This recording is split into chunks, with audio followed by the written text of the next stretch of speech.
Bom dia, gente, mais uma vez, né? Hoje a aula é comigo, hoje eu não vou estar coordenando, eu vou estar compartilhando aqui um pouquinho do que eu sei de atendimento educacional especializado com vocês.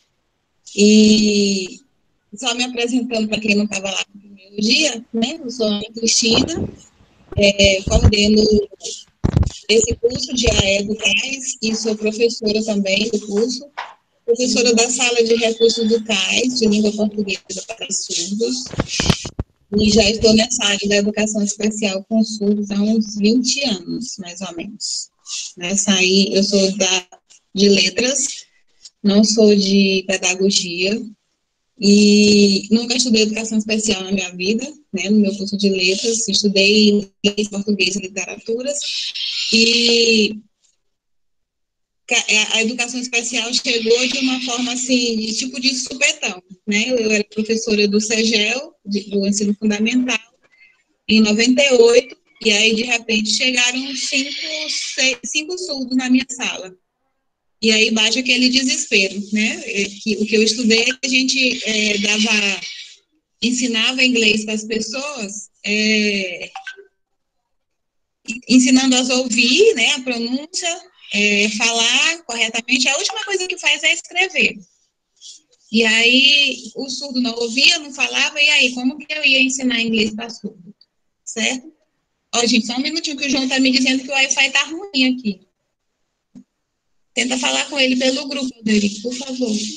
Aí sim. Aí eles entraram na sala e eu fiquei sem saber o que fazer, né?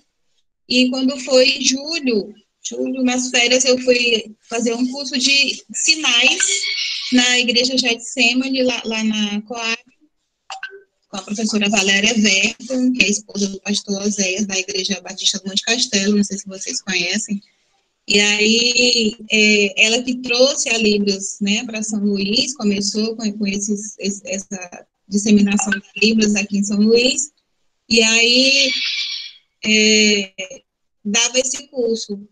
E o meu aluno, né, era o surdo Márcio Stefferson, que o sinal dele é assim, tocando violão, ele era o instrutor. Então, eu aprendi muitos sinais isolados, e quando eu cheguei em agosto na sala de aula, eu já conseguia me comunicar, né? Aquele vocabulário básico, eu conseguia me comunicar com eles. E o trabalho desenrolou, né? Assim, foi muito interessante, porque eles foram, ao decorrer, até terminarem o ensino fundamental, que eu era só do ensino fundamental, eles foram os meus melhores alunos de língua inglesa, por incrível que pareça, eles entendiam melhor do que os ouvintes. E isso aguçou a minha curiosidade, né? Por que que isso acontecia? Depois eu fui estudar, pesquisar, porque é difícil achar literaturas nessa área. Que a escrita, né, da língua inglesa, a estrutura da língua inglesa é muito parecida com a estrutura da Libras. Ambas são línguas sintéticas. E aí, por isso que eles tinham essa facilidade. Né? Apesar da Libras não ter uma versão escrita, né, com palavras, porque tem a versão da língua de sinais escrita, que é o sign writing, mas são códigos, né, tipo, a descrição dos sinais. Então, a estrutura da língua inglesa para Libras era muito fácil para eles compreenderem. Então, eles eram os melhores alunos. Então, foi aí que eu comecei o meu trabalho com surdos, né, no estado. Até então, eu sou professora de inglês do estado da prefeitura, concursada, nomeada professora de inglês. E aí, isso foi em 98, quando foi em 99, eu já fui trabalhar na sala de recursos do CEGEL, que era uma mesa no meio de um corredor das classes especiais, né, que lá tinha classe especial, e o nosso trabalho era fazer a atividade dos alunos, né, eles chegavam, traziam as atividades, a gente respondia e dava para eles, era sala de reforço, né, eles estudavam de manhã no CEGEL e à tarde eles iam para a sala de recurso, que na verdade era um reforço. Então foi assim que eu entrei na educação especial. Aí o desenrolar, né, o caminho foi andando e um grupo de estudos se formou na classe especial e a gente fundou o NAIS, né, que era Núcleo de Atendimento ao Surdo que funcionava numa salinha dentro do Helena Tipoff. E aí lá a gente atendia os alunos surdos que estudavam no SAGEL. E daí a Deilce, né, que foi a primeira gestora do CAIS, ela entrou em contato com o MEC, né, nós descobrimos os projetos do CAIS e começamos a planejar o CAIS, né, então eu sou fundadora do CAIS daqui do Maranhão, e foi assim que ele começou, né, através de um grupo de estudos, a gente participou de seminários, tudo, e aí o CAIS se formou, né, nessa estrutura que ele tem hoje. E eu estou lá desde do zero, né, desde o começo. Aí fui professora de português nas escolas para surdos, coordenando sala de recursos que tem alunos surdos, contribuindo com o planejamento das professoras, né, porque antes ainda não tinha esse plano de atendimento individualizado, até chegar nesses moldes do atendimento educacional especializado que nós temos hoje, né, então já tivemos atendimento de várias formas, né, já tivemos 17 alunos na sala de recursos, lá no SAGEL, onde os alunos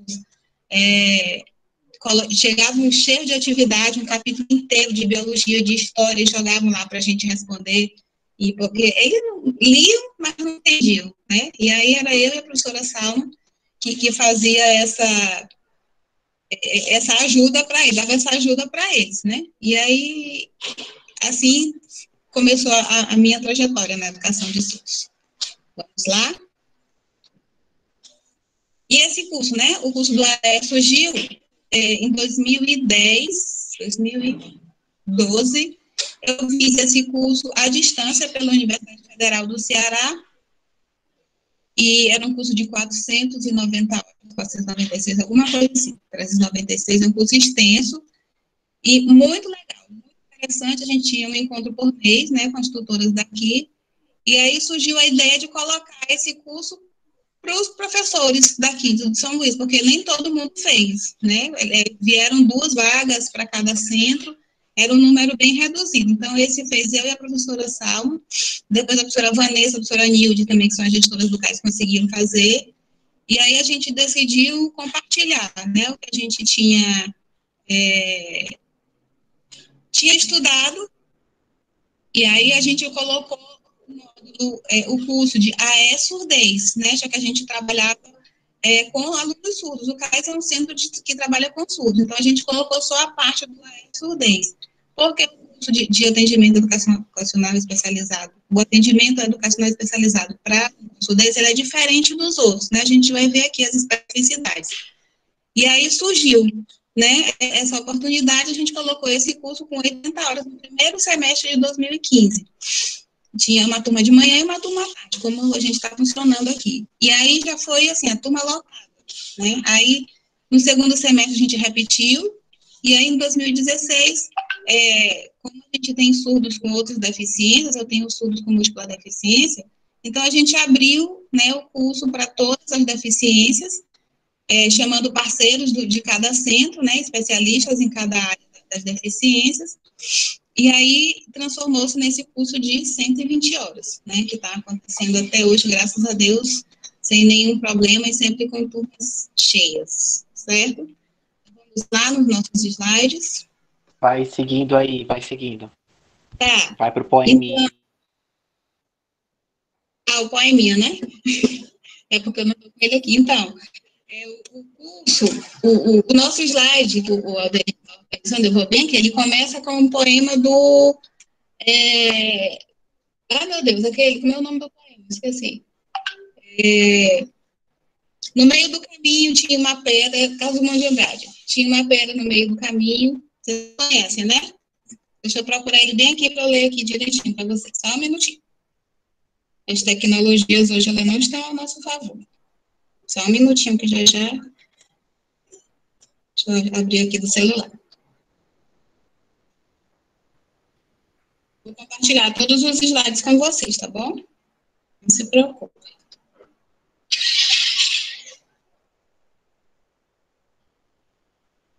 Tudo lento aqui hoje. Certo. Então, o nosso slide começa com o poema do Carlos Drummond de Andrade, né? Aquele que diz assim: no meio do caminho tinha uma pedra no meio do caminho, tinha uma pedra no meio do caminho, tinha uma pedra. Nunca mais me esquecerei deste acontecimento na vida de minhas retinas tão fatigadas. Nunca esquecerei que no meio do caminho tinha uma pedra, né? Todo mundo conhece esse poema, não conhece? Então, voltando aqui para a nossa realidade da educação especial, né, do atendimento educacional especializado, quais são as pedras que estão no nosso caminho? Vocês podem responder. Podem abrir seus microfones. O que vocês acham que são essas pedras, né, que a gente encontra no caminho, na nossa escola, na nossa sala de aula, no nosso trabalho? Quais são essas pedras? Podem responder, podem abrir os microfones. Quando forem surgindo as dúvidas, aí vocês já podem falando, tá bom? Não esperem para o final, não, porque a gente tem muita coisa. Então, quais são as pedras? Diga lá, Amélia. Cristina, eu como professora da educação especial do município, eu estava numa reunião ontem, eu estava até comentando sobre isso com a minha técnica geral, né? As dificuldades que a gente tem das pessoas valorizar melhor a educação especial, entendeu? O grande problema é que as pessoas não... A escola em si, ela não nos dá não leva muito a sério, não é isso que eu quero levar a sério, a palavra certa, mas não tem, assim, deixa sempre a educação especial, assim, do lado, entendeu? De lado. Nesse momento da pandemia, nós estamos vivendo muito essa dificuldade. Ontem, na reunião, eu até falei para a minha técnica, ela concordou, praticamente a gente está abandonado, né? Porque a importância é pelo ensino regular, a educação fundamental maior, até a educação infantil tem segundo plano, porque eu sou professora da sala de recursos da educação infantil, né? E é muito complicado, a gente está praticamente só. Nós é que temos que ver a quantidade de alunos que está sendo matriculado, nós temos que buscar tudo, entendeu? E assim, fora o sistema também que nos deixa, não nos dá a condição, e só cobra, então a gente, nesse momento, nós estamos realmente nos sentindo muito só. Eu disse ontem, e todo mundo concordou, a maioria das professoras concordaram comigo, é isso que é a minha angústia nesse momento que a gente está vivendo essa pandemia.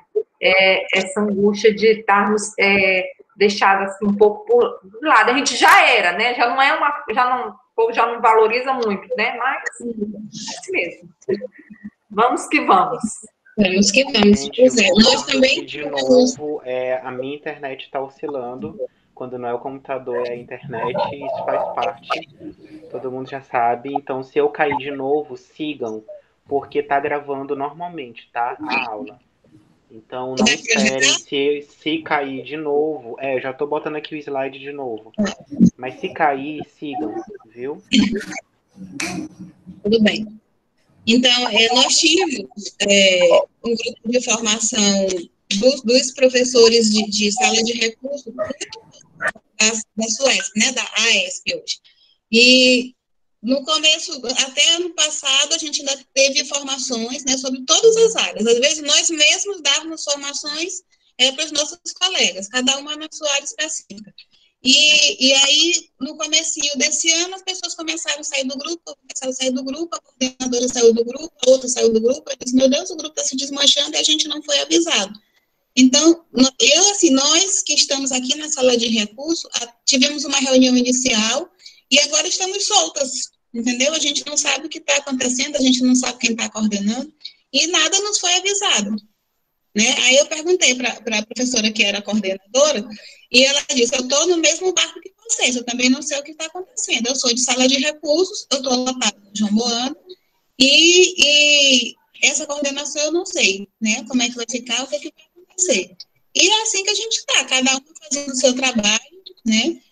Descobrindo, tentando acertar todo dia, nesse momento remoto, que ia ser híbrido e agora está continuando remoto. A gente está tentando acertar, né? Para ver o que vai acontecer. Quem mais estava inscrito? A Ana e a Amélia. Ana, assim, eu acho que eu não sou professora de sala de recurso, assim, mas onde eu já estive, já visitei algumas, e eu vejo também a questão da infraestrutura, né, uma das pedras bem, é a infraestrutura, que às vezes eles pegam aquela sala jogadinha lá e vão se adaptando, a questão de recursos também, eu vejo, assim, muita angústia de professores com isso, embora a gente sabe que a sala, você como professor, tem sempre que estar avançando, né, procurando. Mas eu senti angústia nesse lado. Então, acho que essa é uma das pedras. Sim. Quem mais? Quem mais quer falar das pedras? Ana? Ana estava de microfone ligado, desligou. Então, a comunidade escolar é uma pedra, né? Ontem o Luiz estava falando que a comunidade, em geral, é uma pedra, né? Os professores que não te apoiam, que não contribuem com o planejamento para que a gente possa fazer o nosso trabalho, que a gente depende do trabalho do professor do ensino comum, né? Os gestores que não facilitam para a gente, com um ambiente legal, com uma sala boa, com recursos, né? Embora os alunos da sala de recursos deem lucro para a escola, porque é uma outra matrícula que eles recebem, mas esse dinheiro pouco é empregado na sala de recursos, né? A família também é uma pedra, né? Porque a gente vê muita família reclamando, porque é difícil para o meu filho ir para a sala de recursos, porque é outra escola, às vezes não é na mesma escola, e tem que sair, ele chega 1 hora em casa, e tem que ir para o atendimento 2 horas, e às vezes a família me diz, está com preguiça, né? Não estimula a levar. Quantos alunos, ouvintes, né, falando do SUS, quantos alunos que não têm deficiência queriam um tipo de atendimento desse, né? Um apoio desse nas disciplinas, por alguma outra dificuldade, porque o AL não é o reforço, né? Mas a gente também contribui, ajuda com as dificuldades do aluno. Com deficiência tem dificuldades que não tem também tem, né? E aí é um serviço que acaba, como eu digo, sendo jogado fora, né? Porque você tem professores capacitados, que planejam, que fazem recursos para atender aqueles alunos e eles não vão, né, para a sala de recursos. Então, todo esse contexto, né, educação de forma geral, são pedras do nosso caminho, né? Essa desconstrução da política que teve agora, com tantos ganhos que a gente teve com a extinção das classes especiais há alguns anos atrás, e aí com esse retorno agora das classes especiais, eles querem colocar todos os alunos para estudar, né, aluno com microcefalia, uns têm condições, outros não têm, né, alunos com paralisia cerebral, que às vezes são bem comprometidos e não têm condições de estar numa sala de aula, mas todos têm que estar na escola, né? Então, ele diz que é colocar centros de educação especial para atender todos os alunos. E os professores que são concursados e nomeados que estão na sala de recursos vão para onde? Ou ele tem que montar um centro enorme, né, para que todos nesse lugar, ou eu não sei o que ele pensa, né, que vai fazer. Tem alguém me chamando. Oi, Mariane. Certo? Nada não, professora, que eu digitei aqui errado. É que eu digitei aqui errado. Desculpe. Certo, gente? Alderico, você está por aí? Gente, eu acho que eu vou projetar o meu slide, que eu acho que ele está com dificuldade. Deixa eu só pegar o slide aqui, tá bom? Só um minutinho. Agora eu tenho que entrar aqui no celular e no computador. Essas coisas acontecem.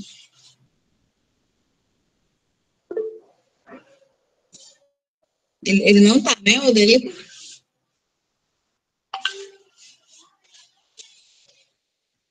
Ele não está. Não, ele não está, não, Ana. Deixa eu só entrar aqui com a minha conta para poder eu projetar o meu slide. Eu tenho que abrir as duas coisas.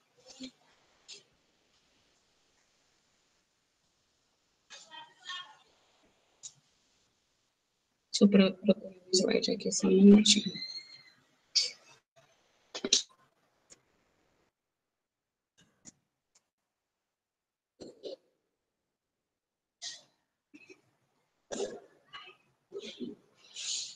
Só um pouquinho para projetar o slide.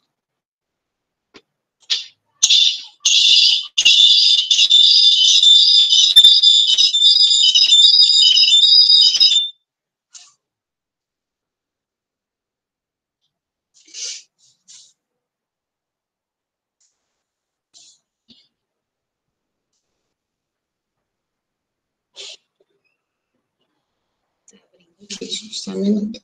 A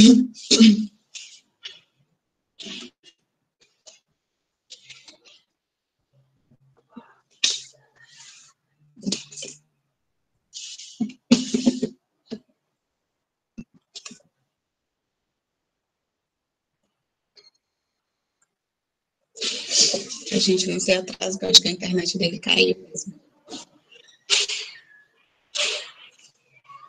Oi, voltei. Não sei por quanto Já estava tempo, mas botando para estou projetar. aqui. Já estava botando para projetar? Tu quer botar logo o teu, então? Vou botar aqui. Quem vai que cai de Então novo. deixa eu sair, então, aqui. Peraí. Peraí, deixa eu compartilhar a tela. Pronto. Eu já compartilhei a lista de frequência, gente, com vocês, mas fiquem até o final, por favor.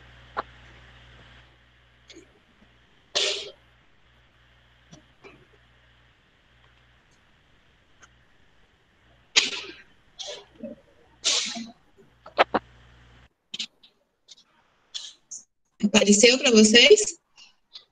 Sim, tá tudo ok, tudo ok. Certo, então, né, vamos começar aqui. Então, nós já falamos aqui do poema, do compartilhamento das pedras, né, o que são as pedras. Então, vamos começar aqui sobre o atendimento educacional especializado. Né? O que é esse atendimento?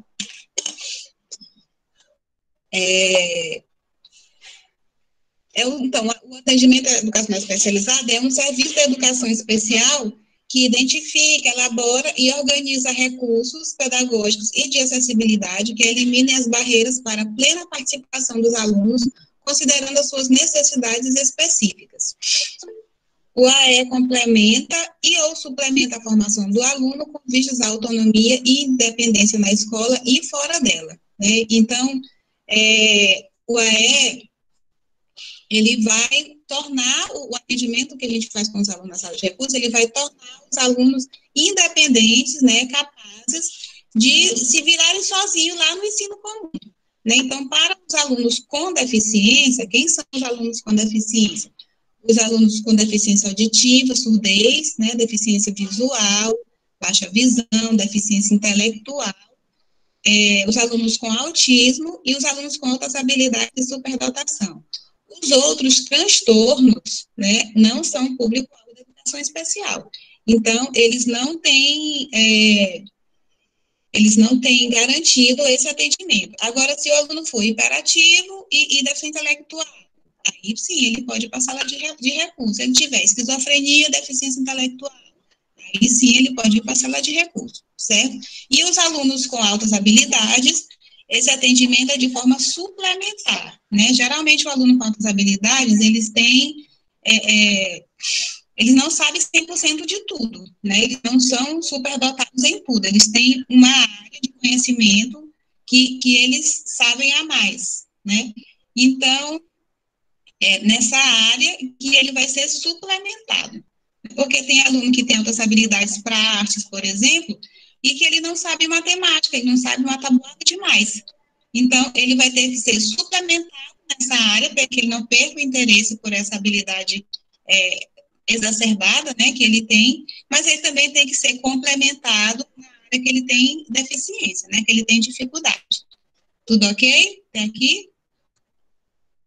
E aqui nós temos a sustentação legal, que eu só vou citar, né, os documentos que regem o atendimento educacional especializado, que regem o AE, que é a Constituição de 1988, que é o primeiro documento, o decreto 3.956/2001 da Convenção de Guatemala, a Convenção sobre os Direitos da Pessoa com Deficiência, o decreto 7.611/2011, que dispõe sobre a educação especial e o AE, né, o Aldeir já falou sobre esses documentos, a nossa LDB, a Lei 93/94/96, o decreto 657108, que garante o atendimento educacional especializado, né, para alunos com deficiência, e a resolução SEB, número 4, de 2 de outubro de 2009, que institui as diretrizes operacionais para o atendimento educacional especializado na educação básica, modalidade educação especial.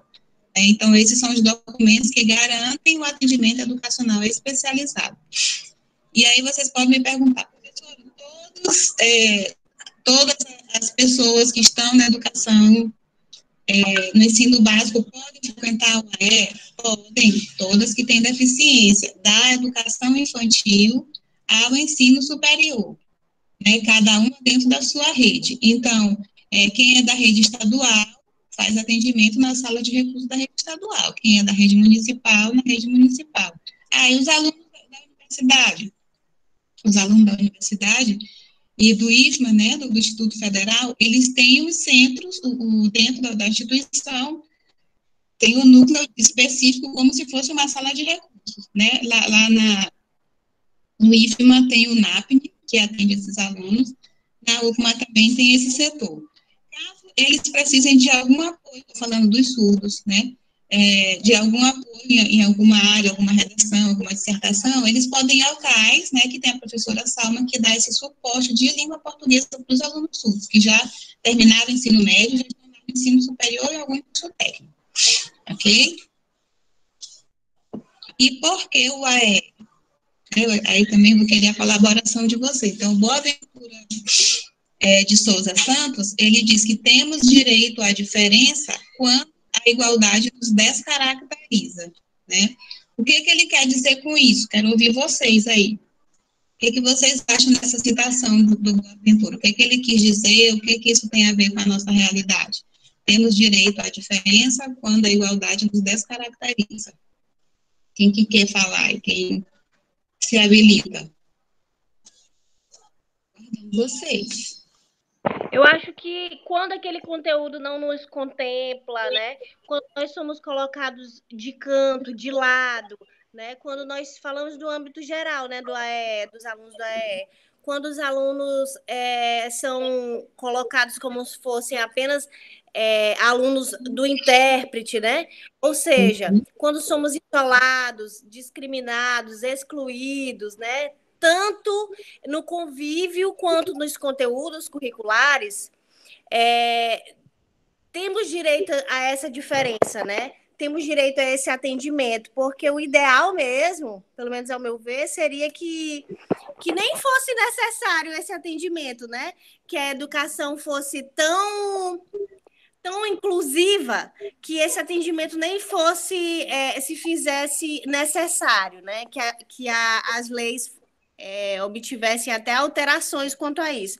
Mas como elas não são, né, como os conteúdos, as aulas, enfim, não são de todo ou de fato inclusivas, é necessário se fazer essa diferenciação, esse atendimento no contraturno, enfim, nesse sentido.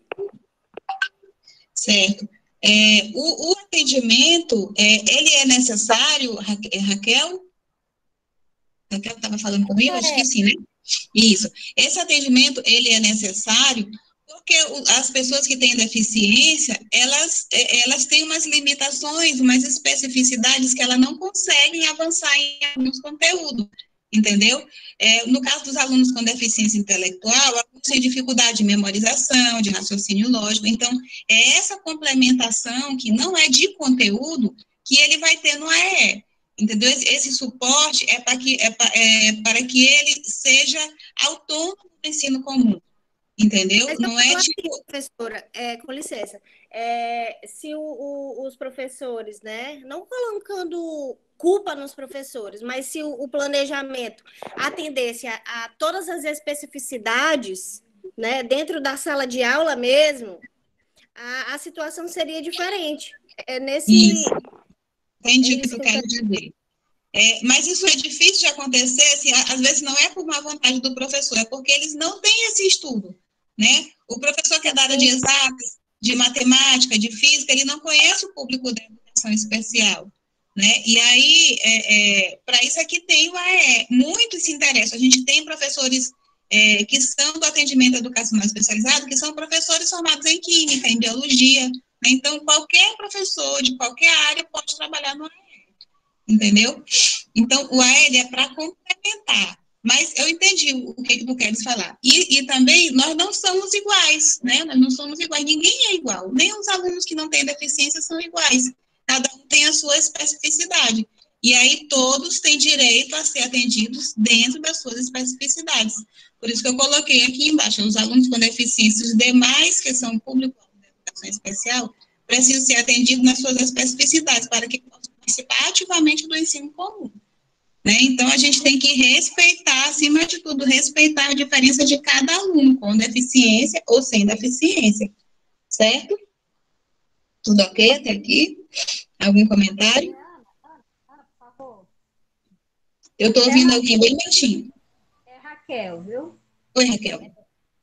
Até na sala comum, você não pode usar essa prerrogativa, né? Porque na sala regular, tem alunos que aprendem com uma certa metodologia, de uma certa forma, e outros aprendem com outra metodologia.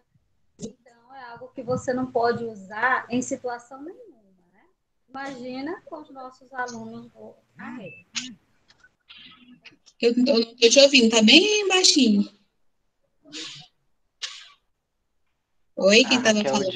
A Raquel disse que é uma situação que não pode ser utilizada de hipótese alguma, nem no ensino regular, nem na sala regular. Essa ideia de que todos são iguais, né? E como eu falei ontem, esse conceito de igualdade usado por Boaventura de Souza Santos é um conceito das ciências sociais que realmente, quando fala igualdade, nos descaracteriza essa falsa ideia de que somos iguais. Isso. Nós não somos iguais em hipótese alguma. E quem está agora vindo para a educação especial tem que colocar esse conceito como primordial dentro da sua execução de trabalho. Não tentem ver as pessoas de forma igual, né? Mesmo essa questão de igualdade do sexo, igualdade dos gêneros, isso não existe. A gente tem sempre que pensar que as pessoas são sim diferentes, que homens e mulheres são diferentes, que autista é diferente de Down, que é diferente de cadeirante, que é diferente de cego, que é diferente de surdo, e que dentro das suas próprias especificidades há outras diferenças. Por exemplo, um surdo A não é igual ao surdo B. São surdos, porém eles são completamente distintos. Então, não tentem enxergar ou não tentem executar as atividades que vocês desenvolverem na sala de recursos de maneira igual. Nunca façam isso, porque aqui no AEE, vocês vão ver já já, é muito diferente. Cada aluno tem seu próprio plano. Por isso que é muito mais trabalhoso trabalhar com eles, né? Se torna muito mais primoroso, digamos assim, porque para cada... Enquanto, por exemplo, há uma tentativa de fazer um plano no ensino regular igual, o meu planejamento vai ser igual para toda a turma, não é isso, Ana? Lá no Isso. AEE, a gente faz um plano para cada aluno. Isso. Então, cada aluno tem um plano de aula. Então, você, por exemplo, se tem 20 alunos na sala de recursos, são 20 planos diferenciados. Então, Por isso que não nós são trabalhamos com um iguais. número reduzido de alunos. Exatamente. E por atendimento, senão a gente não dá conta. Porque o que a gente vê é que tem escolas que querem que a gente trabalhe com carga horária. Quem trabalha com AE não trabalha com carga horária, trabalha com atendimento. Né? Até mesmo lá do CAIS a gente já teve gestores, né? Ixi, Maria, passei aqui, que queriam montar um horário para a sala de recursos. Não tem como montar esse horário, né? Porque cada aluno tem um tempo diferente de ser atendido. Às vezes eu me programo para passar 1 hora com o aluno e o tempo dele se estende porque eu não consegui alcançar o meu objetivo do dia. Às vezes eu programo para trabalhar 1 hora com esse aluno e eu consigo alcançar meu objetivo com 40 minutos, né? Então não pode ter horário. Então, eu já tive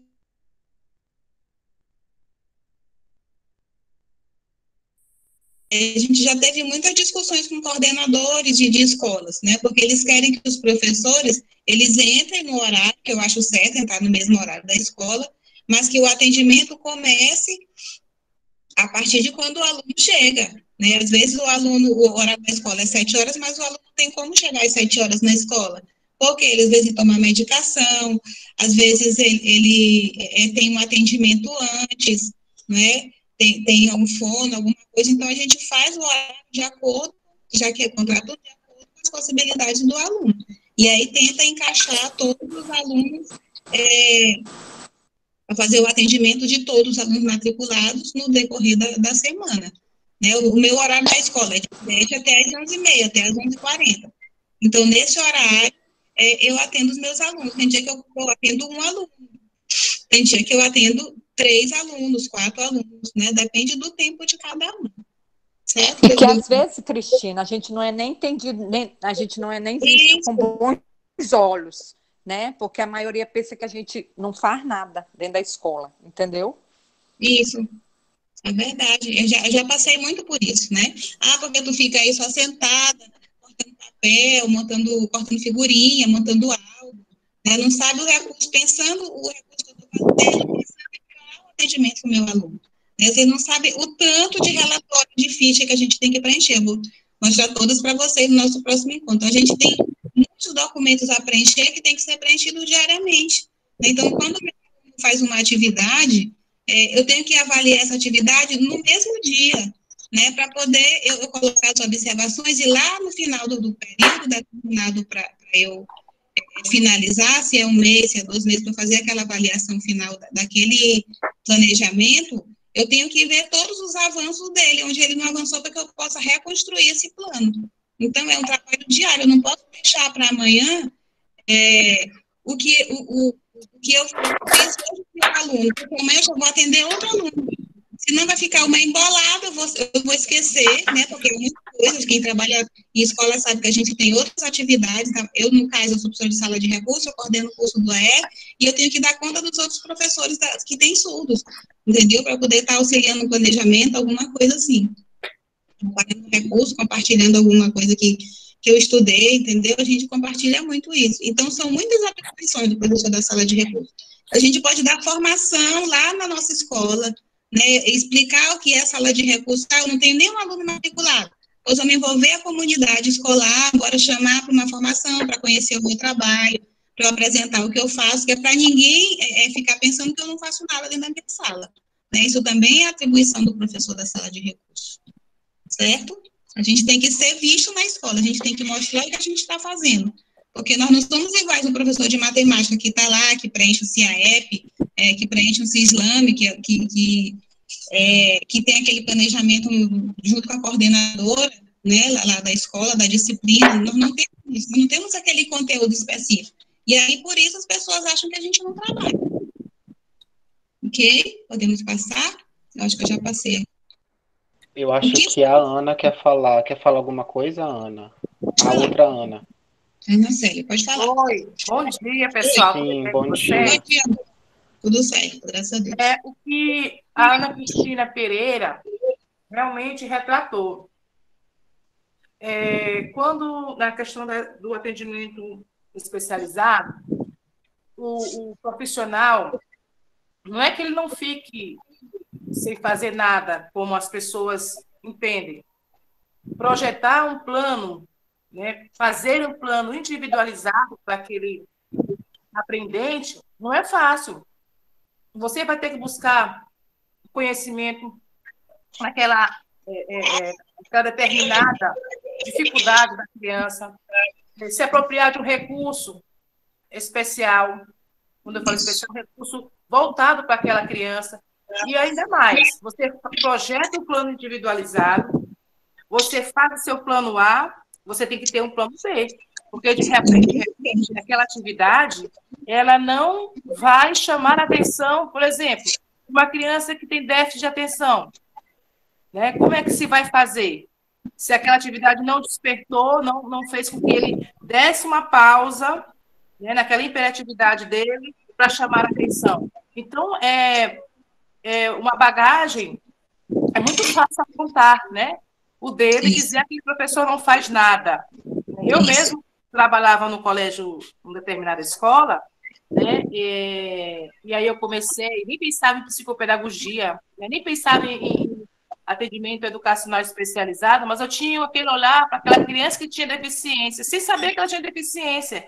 Aí é uma pedra no caminho, como se falou lá, né? A pedra no caminho do profissional da educação que não tem entendimento daquela área. Mas quando a gente... E naquela época não se tinha esse desprendimento de curso. né, de alguém que pudesse te apoiar, era muito resumido. Enfim, o que a gente entende que é preciso, como a Ana falou, nós remodelar essa propositura de pensamento que o profissional da sala multifuncional, né, daquela sala que vai trazer várias oportunidades para aquela criança com dificuldade, ou adolescente, né, que ele trabalha, e que o trabalho dele, muitas das vezes, é dobrado daquele professor dito, né, normal, né, em sala normal. Então, a gente precisa modificar esse cenário, como a Cristina falou, né, mostrar para a comunidade escolar e seu entorno que a sua criança não vai lá para aquela sala para brincar, não vai para aquela sala e você está ali só olhando a criança, porque às vezes você está observando, outro ponto que eu observo, né? O profissional está ali observando a questão de como a criança interage com um determinado brinquedo, se a criança, o comportamento dela, e a pessoa diz, não, deixa a criança brincando sozinha. Já ouvi alguém falar isso, não, aquela profissional deixou a criança brincando sozinha. Mas ali ela está fazendo também uma avaliação. Né? É necessário pensar que a escola ela tem que conhecer a atividade do profissional que está nessa sala, né, de recurso. Eu já passei por uma situação, já passei por várias situações, tenho muitas histórias assim, de AIA para contar. Eu fazia atendimento de língua portuguesa numa escola no Anjo da Guarda, para uma aluna surda, né? Ela uma aluna super inteligente, ela era só surda, e tinha mais uma aluna que tinha deficiência intelectual. Então, a aluna surda, ela era uma menina linda, sabe, aquela menina de revista, linda, mas muito tímida, era a única surda da escola, tinha vergonha de se comunicar em língua de sinais, não conhecia ninguém porque ela morava no Pará e veio de lá por problemas familiares, veio morar com uma tia aqui em São Luís. Então, ela morava bem de frente da escola e não conhecia ninguém, nenhum surdo, ninguém. Então, para ela sinalizar, era complicado, né? Porque ela ficava se achando diferente, ela não gostava, até porque não tinha outro surdo para sinalizar. Então, ela ia sinalizar com quem? Né? A tia não sabia. A única pessoa que ela via sinalizando na escola era o intérprete da sala, né? E aí, junto com essa surda na sala de recursos, tinha uma aluna deficiente intelectual. A menina bem gordinha, negra, com cabelo seco, de baixa da linha da pobreza, a autoestima não sabia nem o que era, né? E aí, quando essa menina chegava na escola, todo mundo chamava, a bruxa chegou, né? Todos aqueles apelidos pejorativos que vocês podem imaginar, partindo dos alunos e partindo dos professores, né? Também. Chegando a um ponto que numa reunião de planejamento que eu estava participando da escola, eu e a outra professora que era lotada na sala de recursos, uma professora de língua portuguesa chegou e falou assim, eu não sei por que eles colocam esses alunos doentes para estudar, se não tem nenhuma condição de aprender, só para dar trabalho para os professores.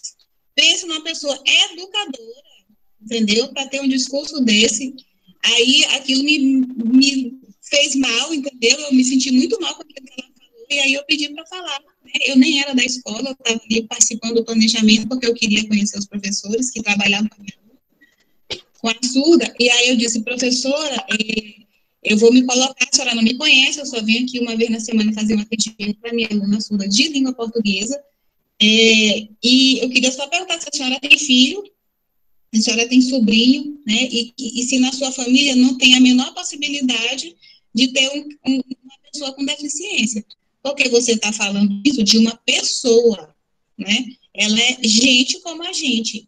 E esse comentário que a senhora está fazendo, se a mãe dela, um parente dela estivesse por aqui, podia ir na delegacia fazer uma ocorrência, a senhora poderia ser presa, a senhora não sabia? Que preconceito, que falta de noção de educação que a senhora tem.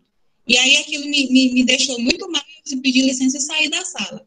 E aí joguei a bomba e saí correndo, né? Porque aí depois a diretora foi me chamar, que a professora se sentiu ofendida, e que ela não queria dizer aquilo. Como que ela não queria dizer aquilo? Não é? E muitas formações de educação especial teve na escola, inclusive o CAIS foi da formação especial nessa escola e essa professora estava. Só que o que acontece nessas formações? a gente está falando para as paredes, porque de 20 professores, um está prestando atenção.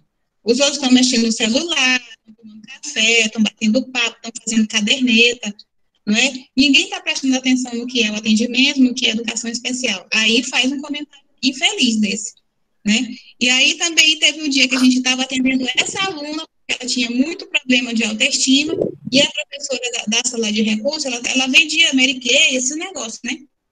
E aí eu falei para ela, vamos cuidar da autoestima da menina, para ver se ela consegue, né, evoluir um pouquinho nas atividades, porque ela tinha vergonha de tudo, ela não levantava nem a cabeça. Aí teve um dia, e a menina que era surda, ela era muito vaidosa. Então teve um dia que ela estava lá fazendo umas trancinhas no cabelo dela, tudo no nosso planejamento, era o dia de trabalhar a autoestima, né, que faz parte dos atendimentos da sala de recursos. Fazendo trancinha, a professora fazendo uma limpeza de pele nela, passando batom. E aí ela... eu vou resumir, gente, que o meu coordenador já chamou minha atenção, porque eu falo muito. E aí ela pegou e o vigia olhou a gente pela sala e foi dizer para a diretora o que estava acontecendo. A diretora abriu a sala sem pedir licença, vou encurtar aqui a conversa, e aí perguntou o que estava acontecendo, se ali era uma sala de aula ou era um salão de beleza, né, cortando completamente, né, a nossa atividade. E aí eu disse, professora, sente bem aqui e leia bem aqui o meu plano de atendimento. A senhora vai entender o que está acontecendo. Pronto, vou encerrar bem aqui. Depois que a senhora lê, a senhora vem me perguntar a dúvida que a senhora tem. Né? Porque a gente está trabalhando, a gente não está brincando. Quando a pessoa não conhece e ainda tem uma atitude dessa, né, que cadê a inclusão dessa escola? Porque até fofoca o guarda veio fazer para a diretora para saber se a gente não estava trabalhando. Né? Essas e outras situações, né?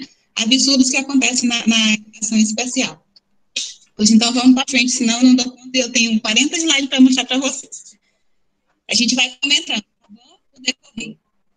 Quem é professor de sala de recursos, que trabalha com educação especial, vai passar por todas essas situações.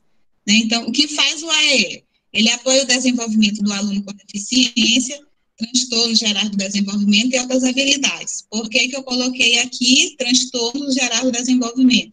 Porque esse texto está escrito lá, lá na lei, não é? E aí a gente continua usando o mesmo termo, né? Mas transtornos gerais do desenvolvimento são os alunos com ATEA, né? Autismo. E quem são os alunos com deficiência? Já falei, surdo, deficiências visuais, deficiências intelectuais, que incluem né, paralisia cerebral, todos esses alunos. E altas habilidades. O que mais que faz o AE? Disponibiliza o ensino de linguagens e de códigos específicos de comunicação e sinalização. Quais são os códigos? Braille, Soroban, as linguagens, Libras, né? Oferece tecnologia assistiva. Tecnologia assistiva são aquelas adaptações que a gente faz nos materiais para tornar acessível para o aluno com deficiência para qualquer outra pessoa. Adequa e produz materiais didáticos e pedagógicos, tendo em vista as necessidades específicas dos alunos. Né? Nem todo material para trabalhar com sala de recursos a gente acha pronto.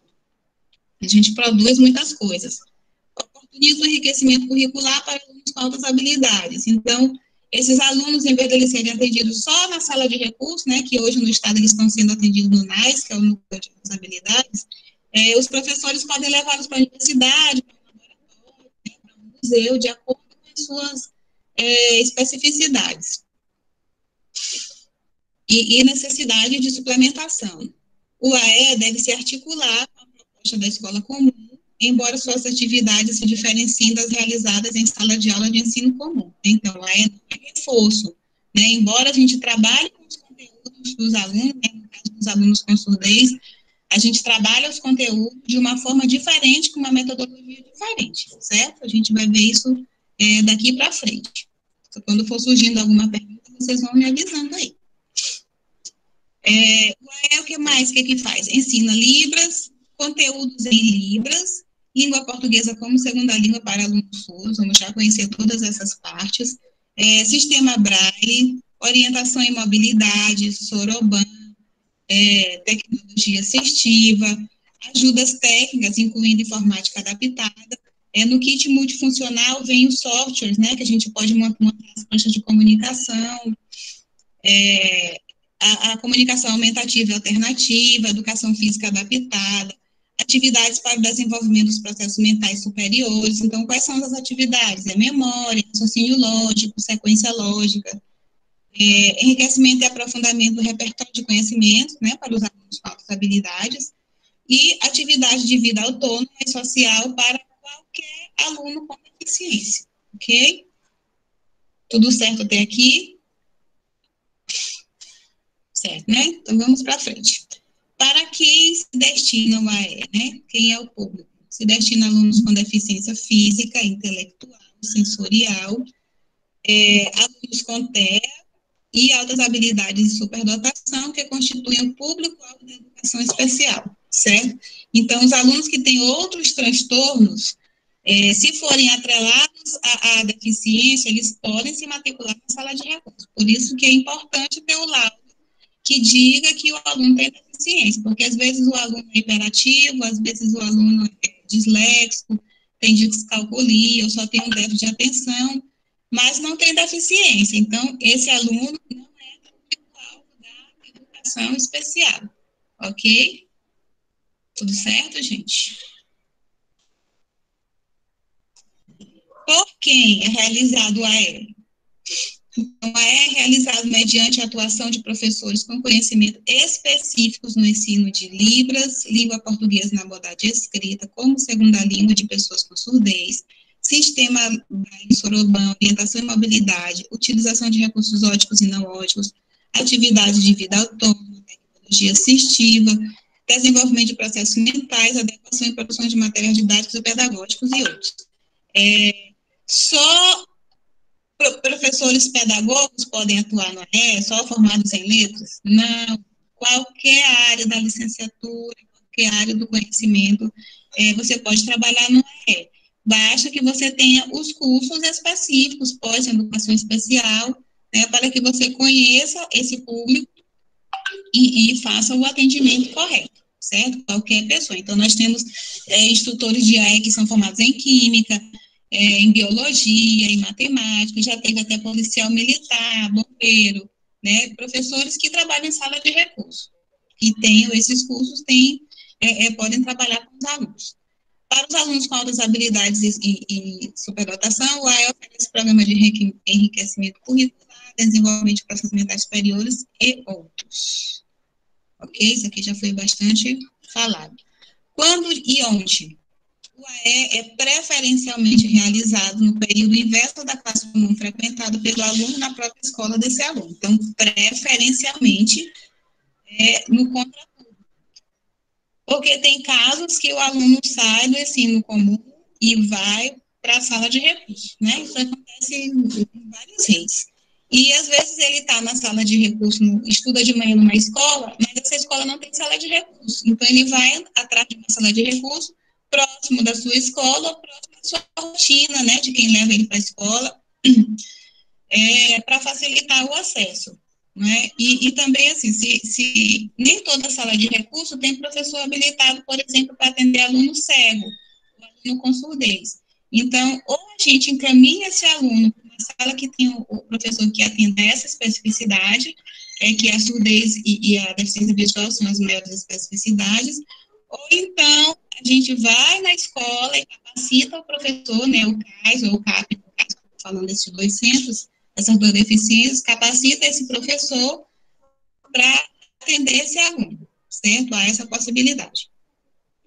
E há ainda a possibilidade desse atendimento acontecer em uma escola próxima ou um centro especializado. Então, todos os centros de educação especial, o CAIS, o CAP, o João Moana, o Helena de Poff e o NAS têm sala de recursos, né? Caso o aluno não tenha condições de ir para nenhuma escola que tenha sala de recursos, ele vai para um desses centros. E só uma observação que ontem eu percebi que não está em nenhum slide, para o aluno ser atendido na sala de recursos, ele tem que estar devidamente matriculado no ensino comum, certo? Ele tem que ter matrícula no ensino comum, porque ele tem direito a fazer a matrícula no atendimento educacional especializado, ok? Tudo certo? Escola comum, né, os espaços de AE são as escolas comuns, que têm sala de recursos multifuncionais, o Centro de Apoio Pedagógico para Atendimento à Deficiência Visual, que é o CAP, que aqui em São Luís fica lá no Bequimão, subida de frente do Shopping da Ilha, a última escola à direita. Os ensinos especializados, que é o CAIS, que atende aluno com surdez. Não tem escolarização, a gente trabalha com cursos de Libras, de crianças a adultos, cursos para surdos, encaminhamento para o mercado de trabalho e atendimento à família. O João Moano, ele trabalha com alunos com deficiência intelectual, autismo, Down, paralisia cerebral, de 0 a 16 anos. O Helena Tipov trabalha também com todas as deficiências, mais dessa área intelectual, né, autismo, Down, paralisia cerebral, na parte de oficinas terapêuticas, né? Às vezes eles já saíram da escolarização ou estudaram, mas lá tem oficinas terapêuticas de jardinagem, de culinária, de atividade de vida diária, artesanato, essas coisas assim. E o NAIS, que é o Núcleo de Altas Habilidades e Superdotação. Ok? Esses são os nossos centros de atendimento de deficiência intelectual. Ok? Tudo certo? E aqui nós temos várias imagens do AE nas escolas comuns, né? Nenhuma dessas salas são salas da rede, né? Da nossa rede, são figuras tiradas da internet. Nós sonhamos com uma sala com esses equipamentos assim, né? Então, aqui, ó, o menino, primeira foto, informática acessível, né? Aquele teclado bem grande, ele deve ser um aluno com deficiência visual. Aqui, mais um outro lendo uma revistinha com um recurso ótico, que é a lupa, né, com aquele apoio de frente para apoiar o livro. A comunicação alternativa, uma garotinha aqui com a prancha de comunicação, que tem um programa específico para montar essas pranchas, né, com as TICs, mas vocês também podem montar com foto dos alunos, podem montar com emoji do celular, a gente pode criar a nossa prancha, né. A máquina de escrever braille, aqui do ladinho, que é uma máquina super cara, que aqui já teve várias, uma vez entraram no CAP, funcionava ali perto do Detran, na escola, acho que uma escola militar, uma coisa assim.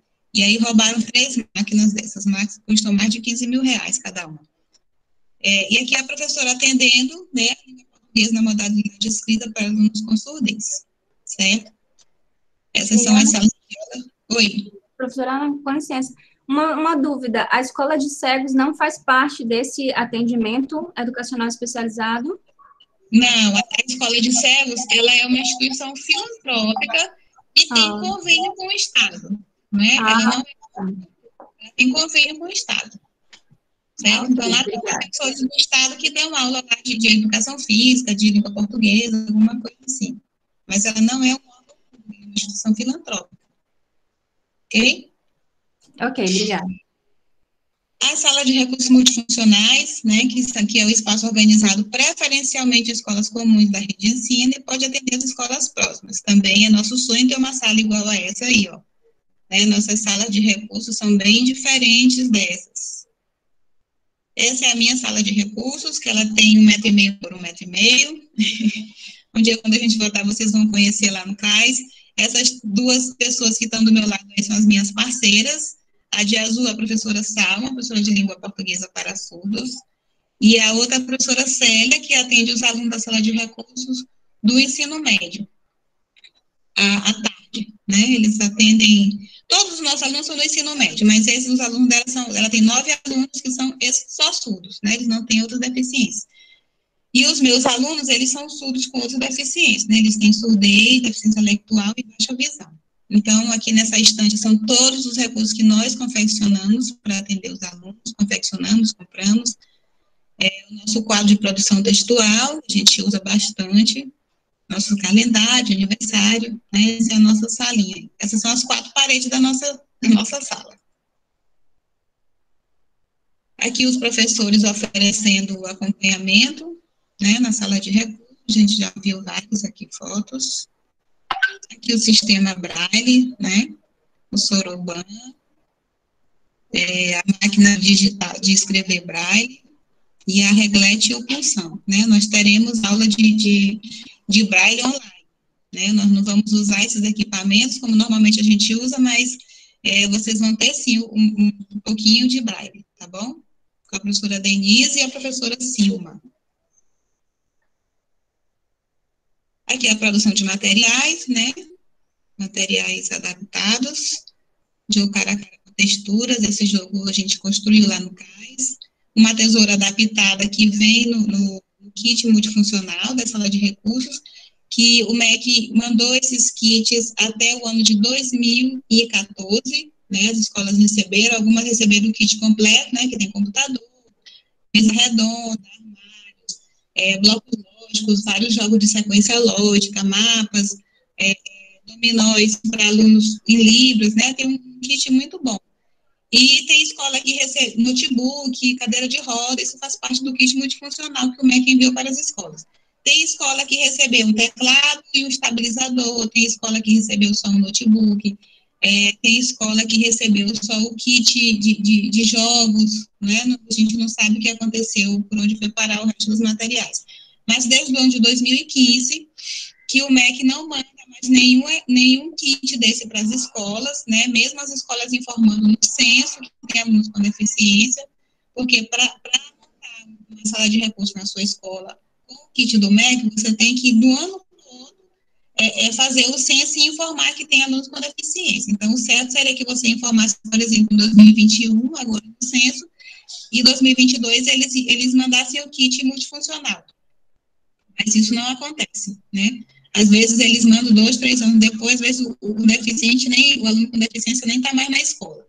E desde 2015 que não chega nenhum kit multifuncional. Então, o que tem acontecido é que várias salas de recurso fecharam e os equipamentos, né, os kits foram movidos para outras salas. Muitos sucateados, sem funcionar, mas é isso que está acontecendo, né? A nossa realidade é essa. Então, livro didático e de literatura adaptado, esse que está bem aí em cima, ele é um livro em braille, né, com essas figurinhas em relevo. Aqui a pessoa fazendo revisão do texto transcrito para braille. Materiais pedagógicos para o ensino de Libras, também, que a gente constrói alguns lá no CAIS, né, uma parte de comunicação. Aqui são os jogos que nós confeccionamos, né, lá no CAIS, nos cursos de AE, e eu confecciono com meus alunos, esse quebra-cabeça de palito de picolé, o abaixador de língua, né, que é um recurso muito interessante para quem está alfabetizando, porque se o aluno não sabe ler, por exemplo, né, está no processo de aprender a ler, mas conhece as letras, quando você montar a figurinha, logo vai aparecer o nome, né, da figura aí, no caso, melancia, pera, passa, coração. Então, se ele não sabe ler, então logo ele vai ver o nome montado, né, o nome correspondente à figura. Então, para o surdo, ele é um recurso muito interessante para o surdo que está sendo alfabetizado, porque o surdo aprende pelo visual. Então, ele conhece a melancia, ele conhece a pera, né, sabe o sinal, mas às vezes não sabe a palavra. Isso acontece com surdos, não só da que está sendo alfabetizado, mas com surdos que já está até na universidade, né, deles não conhecerem, saber o sinal, mas não saber a palavra. Então, quando já monta aquela cabeça, ele já aparece o nomezinho, né, o nome montado, e ele já aprende de imediato a palavra. Aqui embaixo é um jogo sudoku, né, aquele jogo que é de matemática, que tem linhas e colunas que você não pode repetir a sequência. Então, esse aqui eu fiz em Libras, né, os numerar de 1 a 4 em Libras, e eu tenho outro maior que esse, que são 5 linhas, 5 colunas, que eu uso com letra inicial e imagens com as vogais, né, para eles colocarem também. Muito interessante para trabalhar raciocínio lógico, concentração, memorização, muito interessante. Dá para trabalhar com qualquer pessoa com deficiência, né, e sem deficiência também. E aqui desse outro lado é um jogo de vocabulário, né, vocabulário de transportes, e esse jogo é em Libras, língua portuguesa. Então, aqui são os pregadores de roupa, se vocês aumentarem até um pouquinho, depois eu posso mostrar ele maior. Tem a datilologia, né, que são os nomezinhos em Libras, correspondente a cada figura. Se virar o palitinho para cima, o pregador tem a palavra em língua portuguesa, não a mesma palavra, né? A palavra que está embaixo não é a mesma que está em cima, certo? Ele vai ter que procurar a palavra escrita, ok? Aqui mais alguns equipamentos, né, do kit multifuncional. Material escolar pedagógico adaptado, adaptações que nós podemos fazer, o engrossador do lápis, para quem não tem coordenação motora fina, né, os alunos com paralisia cerebral, que tem, às vezes, aquela mão espástica, né, que tem atrofiada, uma esponjinha você consegue fazer bastante coisa, o lápis, às vezes, aquelas bolinhas de piscina de bolinha, você fura, põe o lápis, pronto, já consegue fazer uma adaptação. E aí o livro, ó, parece que não tem nenhuma adaptação, mas ele tem um pedacinho de EVA em todas as páginas, para facilitar, para quem não tem aquele movimento de pinça, né, passar as páginas do livro com mais facilidade, certo? Vocês vão aprender todas essas dicas com o professor Messias, em tecnologia assistiva. Ó, quebra-cabeça com o rótulo, né, basta colar num papel mais grosso, ali a embalagem do Nescau. Aqui embaixo, tampinhas de garrafa para trabalhar cores, sequência, ali tabuada, né, tabuada, fração.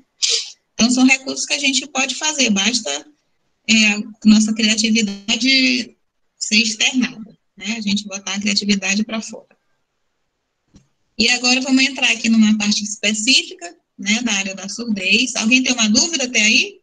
Tá tudo certo? Tudo ok? Nenhuma dúvida, nenhuma pergunta?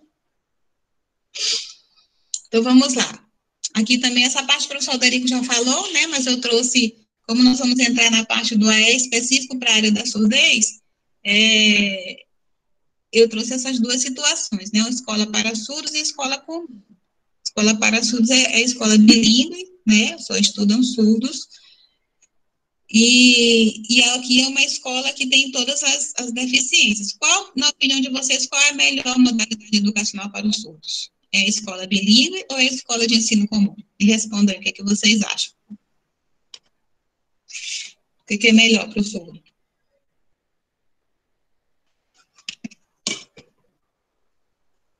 Hein, gente? Ninguém quer falar?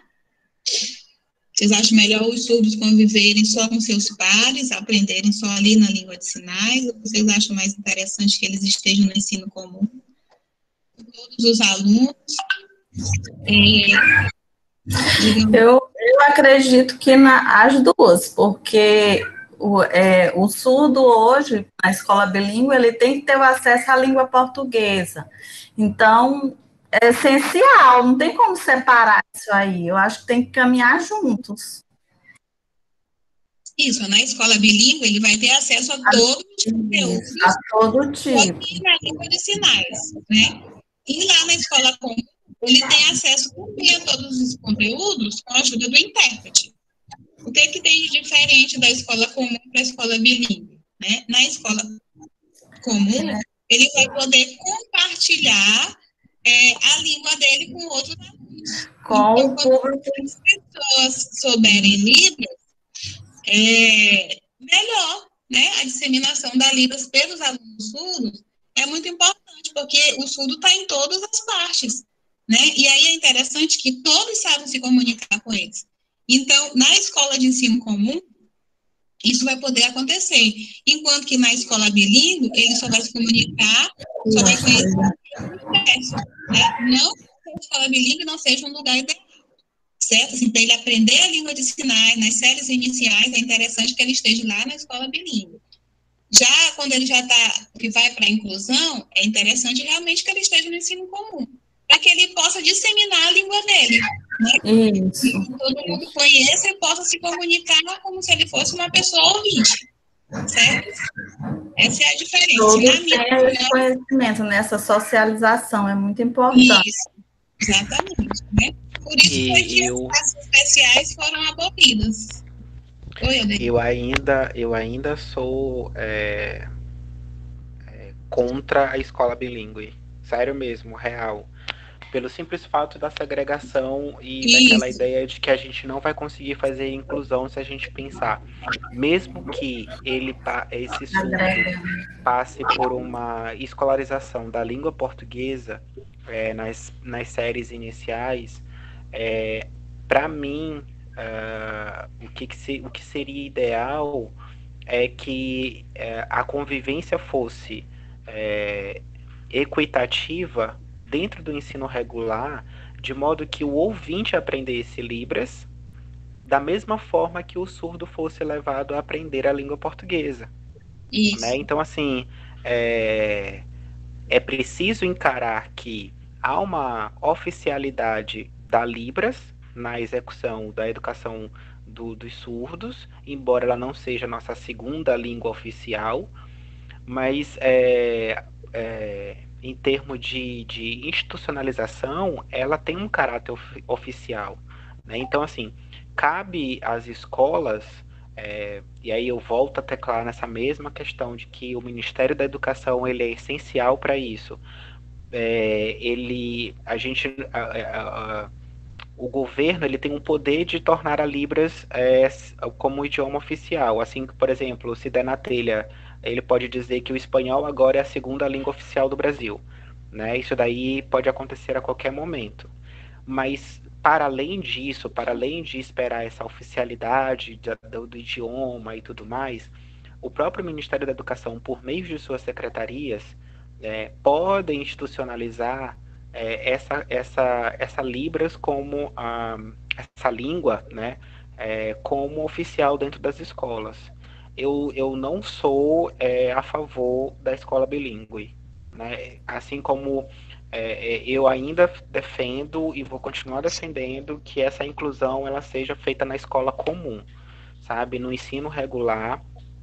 Por mais que a escola bilíngue ela tenha os seus benefícios, mas ainda assim eu não vou chegar e vou ficar defendendo isso em uma fala minha, ou sei lá. E eu também não estou dizendo que quem defenda esteja equivocado. Isso. Mas é uma questão mesmo que eu fico pensando muito. A gente não vai avançar se a gente defender a escola bilíngue, sabe? A gente precisa lutar para que esses surdos, eles desde cedo estejam na escola comum, de modo que haja um intercâmbio de línguas, né? O ouvinte, até porque se tu jogar um surdo dentro de uma sala na educação infantil, tu sabes muito bem disso, né, Ana? Sim. O ouvinte criança, ele pega muito rápido. E ele vai se tornar fluente quando ele chegar aos 10 anos de idade, ele se torna fluente em Libras. De tanta convivência que ele vai ter e tudo mais. Então, eles são muito curiosos, os ouvintes, né, as crianças são muito curiosas. E isso vai fazer muito bem, né, vai tornar uma sociedade muito mais saudável. Aquela ideia de equidade que a gente está falando agora há pouco. Sim. É isso. Sem contar que a escola, para ela ser verdadeiramente bilíngue, todos da escola têm que ser bilíngue. Né? Do porteiro ao gestor, passando pelos alunos, pelos professores, todos têm que ser bilíngue. E o que a gente vê aqui é uma classe especial com o nome de escola bilíngue. Por quê? O porteiro não sabe língua de sinais. A moça da cantina não sabe língua de sinais. Às vezes, as professoras não são fluentes em língua de sinais. Né? Então, como que essa escola é bilíngue?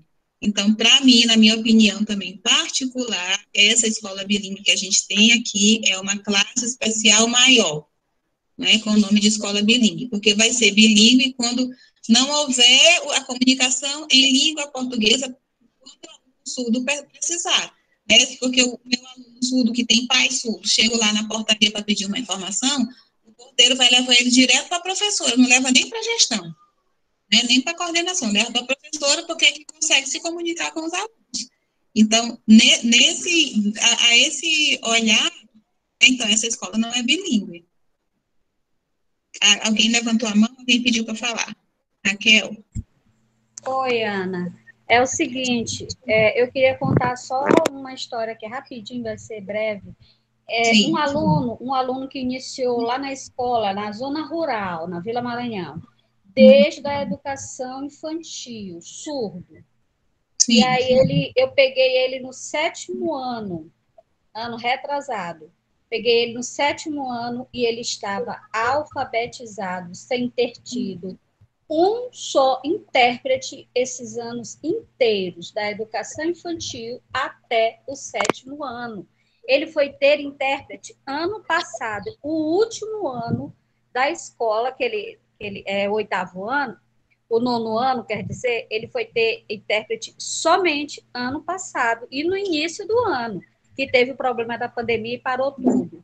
E aí ele saiu da escola alfabetizado, não se sabe como. Penso que ele é um autodidata, muito esforçado, muito dedicado. Ele conseguiu se alfabetizar sem ter intérprete em sala com ele em lugar nenhum. A escola nunca teve intérprete, foi ter ano passado. Queria partilhar essa experiência contigo, que eu achei maravilhosa e muito emocionante. Muito bom. De repente a mãe sabe língua de sinais, não é? De repente alguém ajudou nessa... A mãe é drogada, viciada em drogas, altas drogas. A família toda desestruturada. Ora ele fica com a avó, ora ele fica com a mãe. E a mãe realmente é fora de qualquer situação que pudesse ajudá-lo. Abate muito nele, é malvada demais, é toda problemática. E ele não tem lugar fixo, entendeu? Então, não foi a família, foi ele mesmo. Ótimo, que bom. E o acolhimento da escola. Sim, que bom que ele conseguiu, né? Entre muitos outros que têm um acompanhamento que não conseguiu por falta de comunicação com a família. A gente tem... A minha aluna, por exemplo, ela tem atividades que ela não consegue fazer porque a mãe também é nessa situação de analfabeta, são só as duas em casa, situação de abaixo da linha da pobreza, fome, né? E aí, tem todas essas situações que a pandemia dificultou, né? Esse aprendizado. Mas vamos progredir, né? Então, a meu ver, a escola comum é o melhor lugar, mas também, não, como o Rodrigo falou, também não sou contra quem é a favor da escola bilíngue, né? Eu sou a favor da escola bilíngue de verdade, né?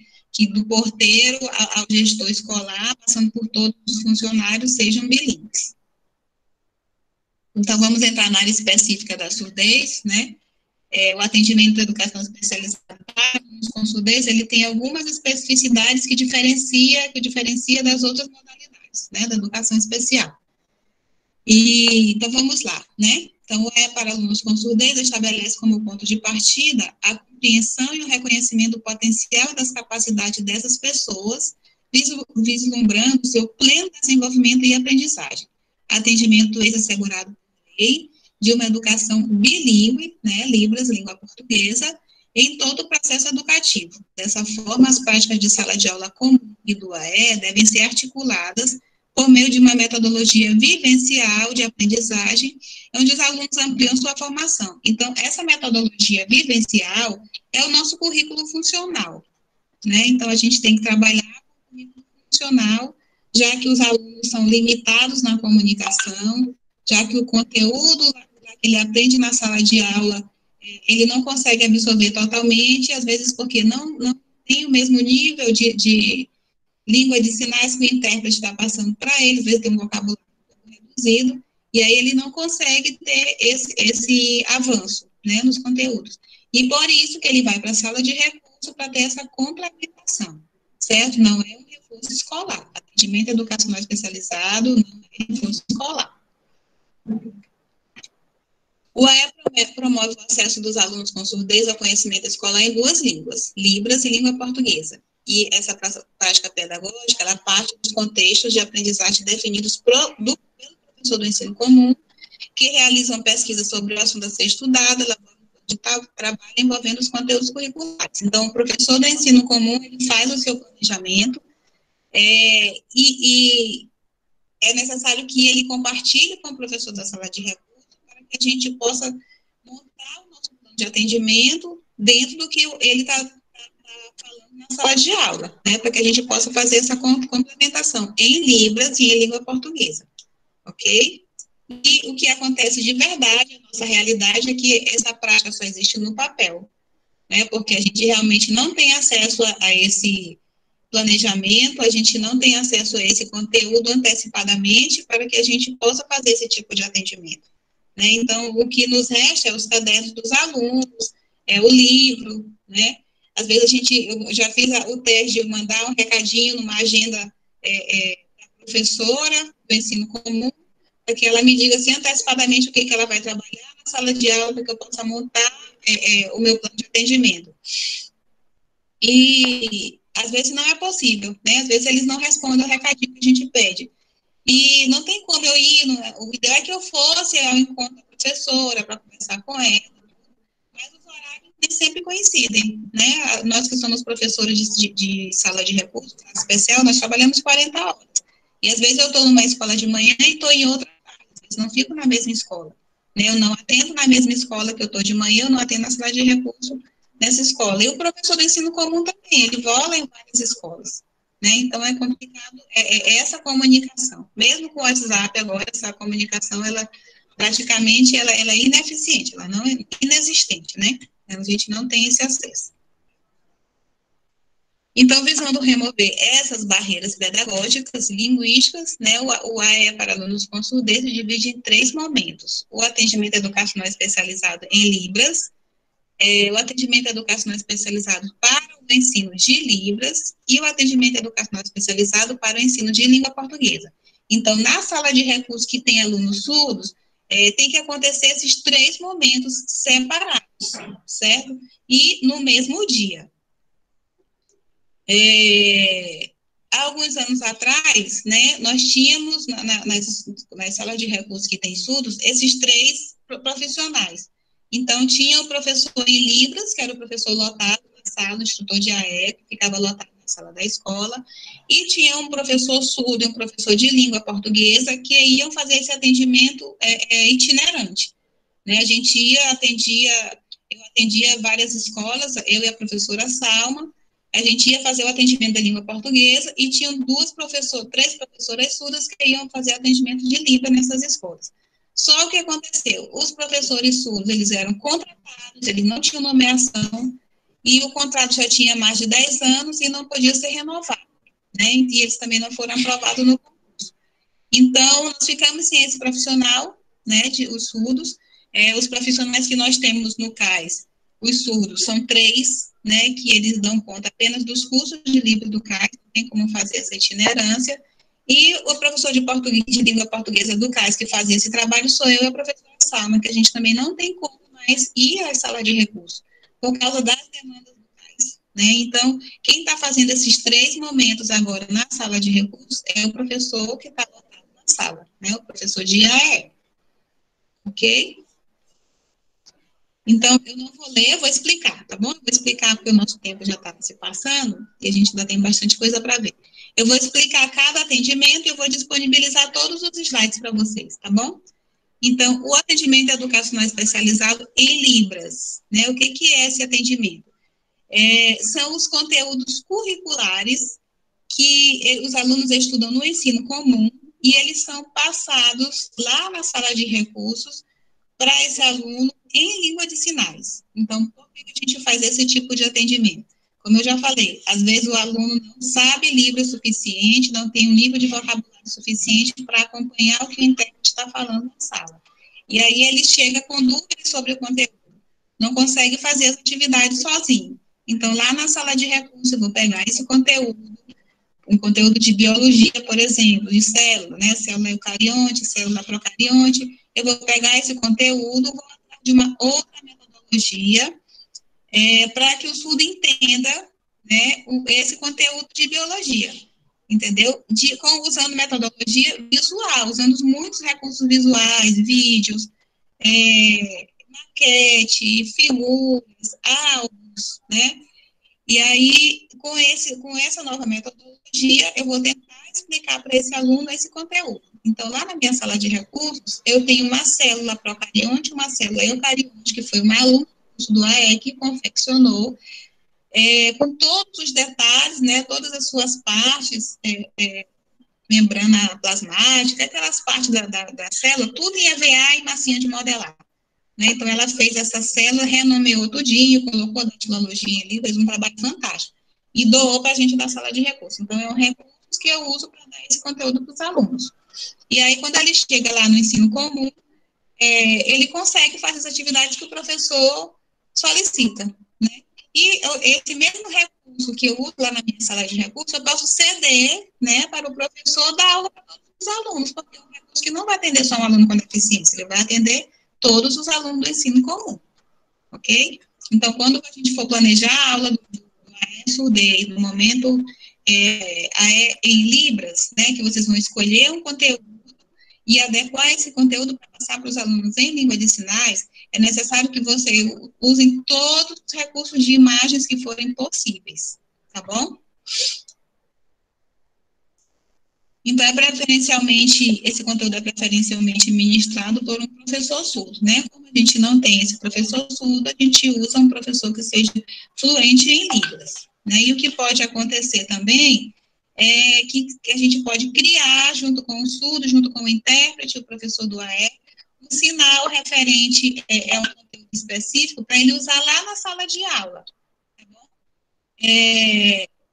E aí, depois, esse sinal pode ser estudado, né, com um grupo de estudos ou um grupo de intérpretes, e aí ele ser, padronizado, né, como um sinal para ser usado na comunidade surda. Então, esse é o atendimento educacional especializado para o ensino em Libras, ok?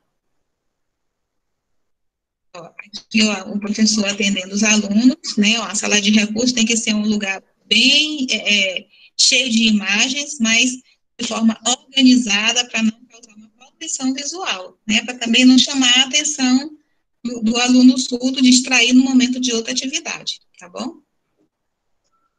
E o atendimento educacional para o ensino de Libras, né, então o primeiro foi em Libras, que são os conteúdos curriculares, e esse aqui é o ensino de Libras. E o que é isso aqui? Os surdos vão aprender a língua Libras, né, como se nós fôssemos fazer um curso de inglês, um curso de francês, eles vão aprender a língua. Porque os surdos chegam, né, assim, matriculados, e não sabem Libras, às vezes eles sabem gestos, né, sabem um sinal aqui, um sinal ali, um nível elementar de Libras. Então, lá no partindo do que ele já sabe, a gente vai avançar, né, nesse aprendizado de língua de sinais. E esse atendimento também era para ser feito por um professor, preferencialmente surdo, mas como a gente não tem esse professor, a sala de recursos, né, que é fluente em Libras, faz esse tipo de atendimento, ok? Também usando recursos imagéticos, vocabulários do contexto dele, né, do contexto escolar. E aí nós vamos avançando, ensinando a gramática da língua de sinais, que eles também não conhecem, certo? Até esse nível de vocabulário de Libras aumentar para o aluno com surdez. Então, esse é o atendimento de Libras, certo? E o atendimento educacional especializado para o ensino de língua portuguesa, né? Então, esse atendimento, ele é feito por um professor com formação em letras, que conheça todas as especificidades da língua portuguesa, da linguística, né, para que a gente possa fazer esse trabalho bem feito, né? E aí, qual é o objetivo desse atendimento? Desenvolver a competência linguística e textual dos alunos com surdez, para que eles sejam capazes de ler e escrever em língua portuguesa.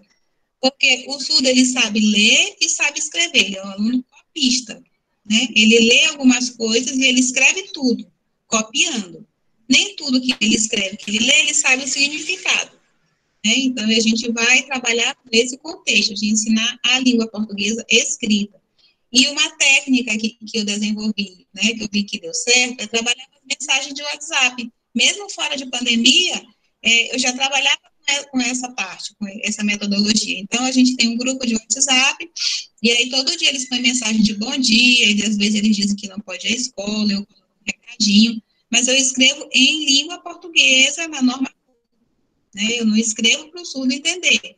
Porque o que a gente vê por aí é que tem vários intérpretes, principalmente amigos de surdos, que não são intérpretes, mas que sabem língua de sinais, que escrevem como se a sinalização escrita, né? Ou aquele português sinalizado, para que o surdo entenda. Tipo assim, amanhã não ter aula porque é feriado.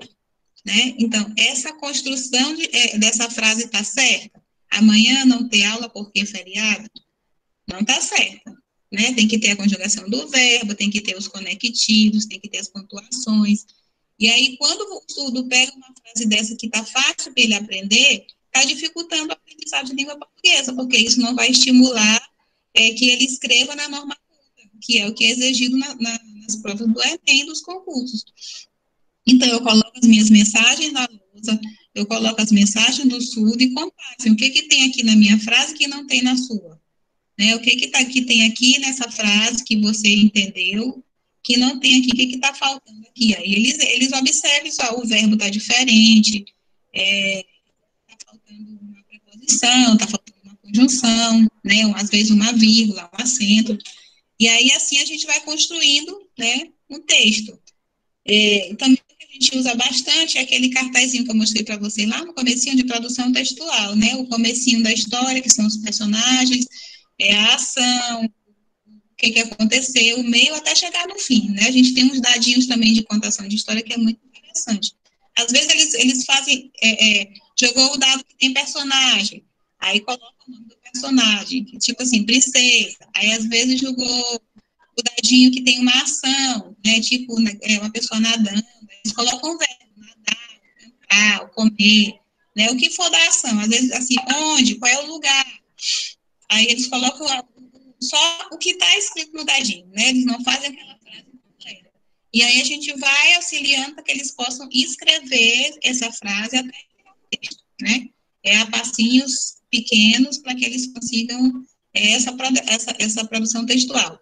E um texto de um surdo, por mais elevado que seja o seu nível, né, eu tenho contato com surdos que têm pós-doutorado em linguística, que o texto deles tem interferência da língua de sinais, né? Nunca um texto de um aluno surdo é igual a um texto de um aluno ouvinte, sempre tem uma pequena interferência, é perceptível, né? E aí, para que a gente consiga fazer esse trabalho, a gente precisa ter lá na sala de recurso amplo acervo textual em língua portuguesa. A gente trabalha muito com gêneros, né? Então, lá tem um muralzinho de gêneros que a gente pode botar um convite, uma bula de remédio,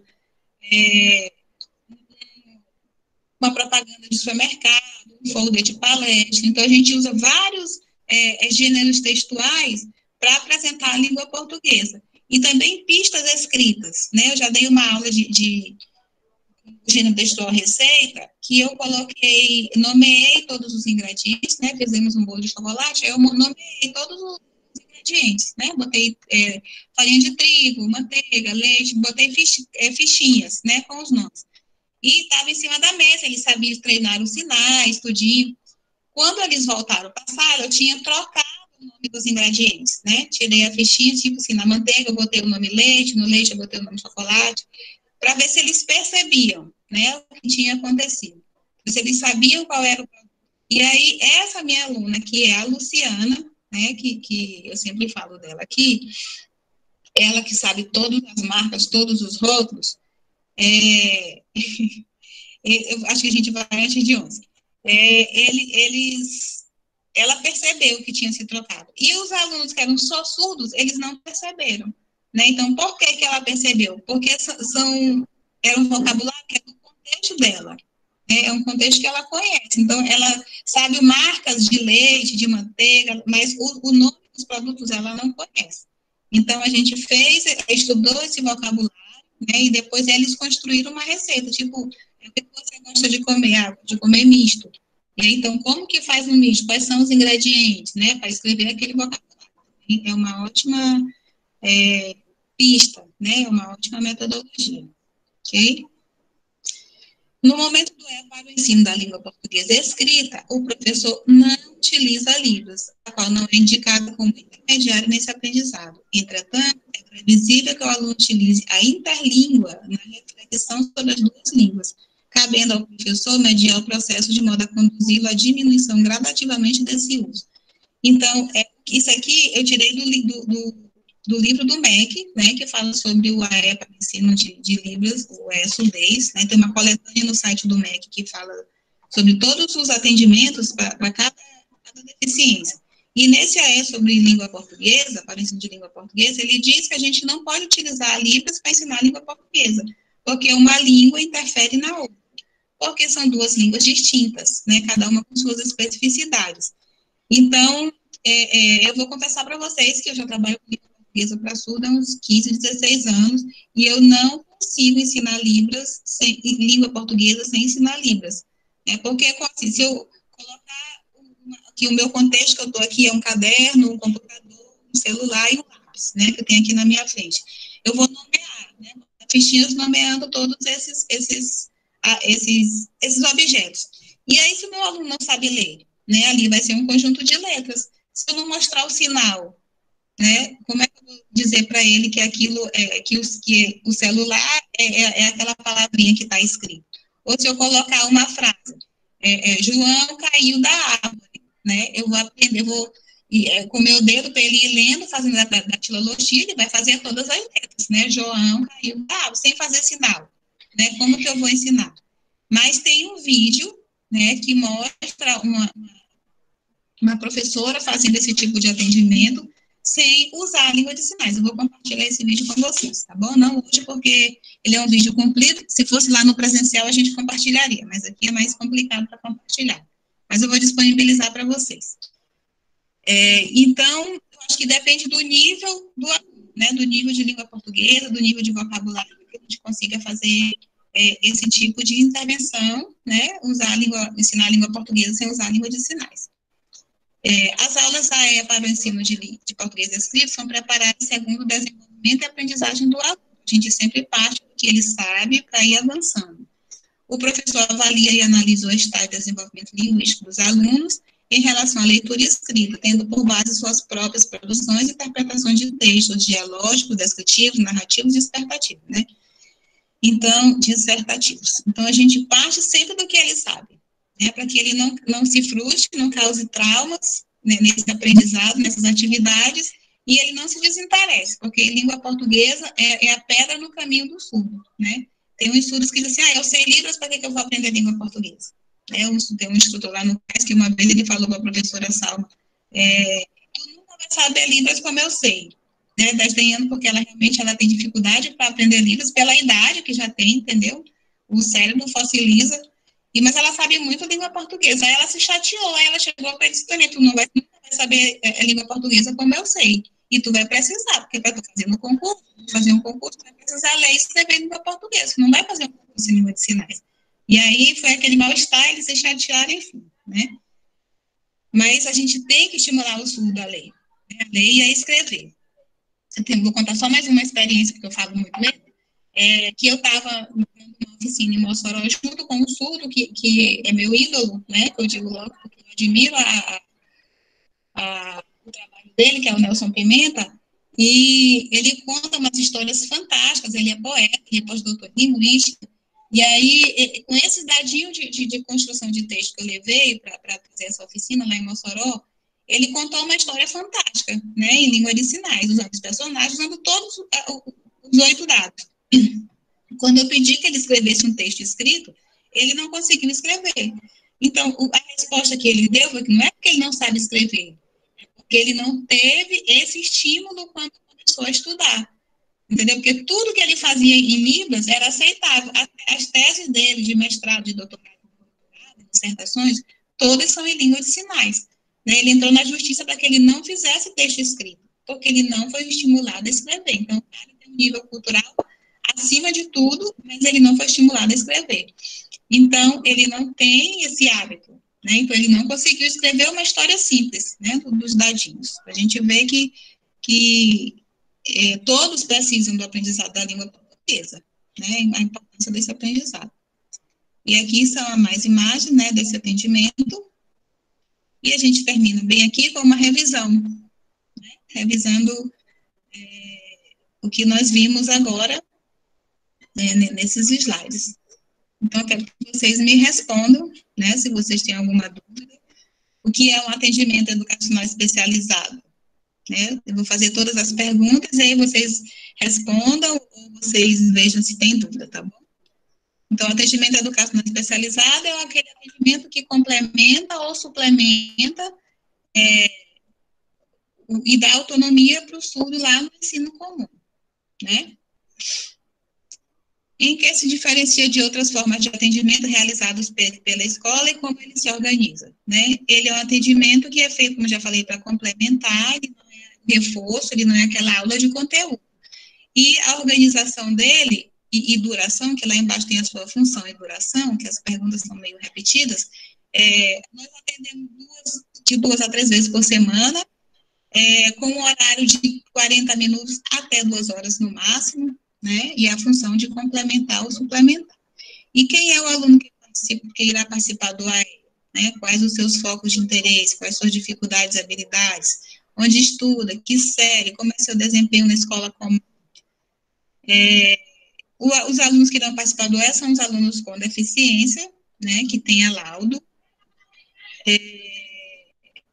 as suas dificuldades e habilidades, quais são? Né? Às vezes tem dificuldade de memorização, às vezes de raciocínio lógico.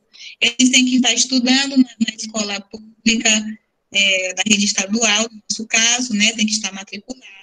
A partir de que série? Qualquer série, né? No caso dos estudos, a partir da inclusão.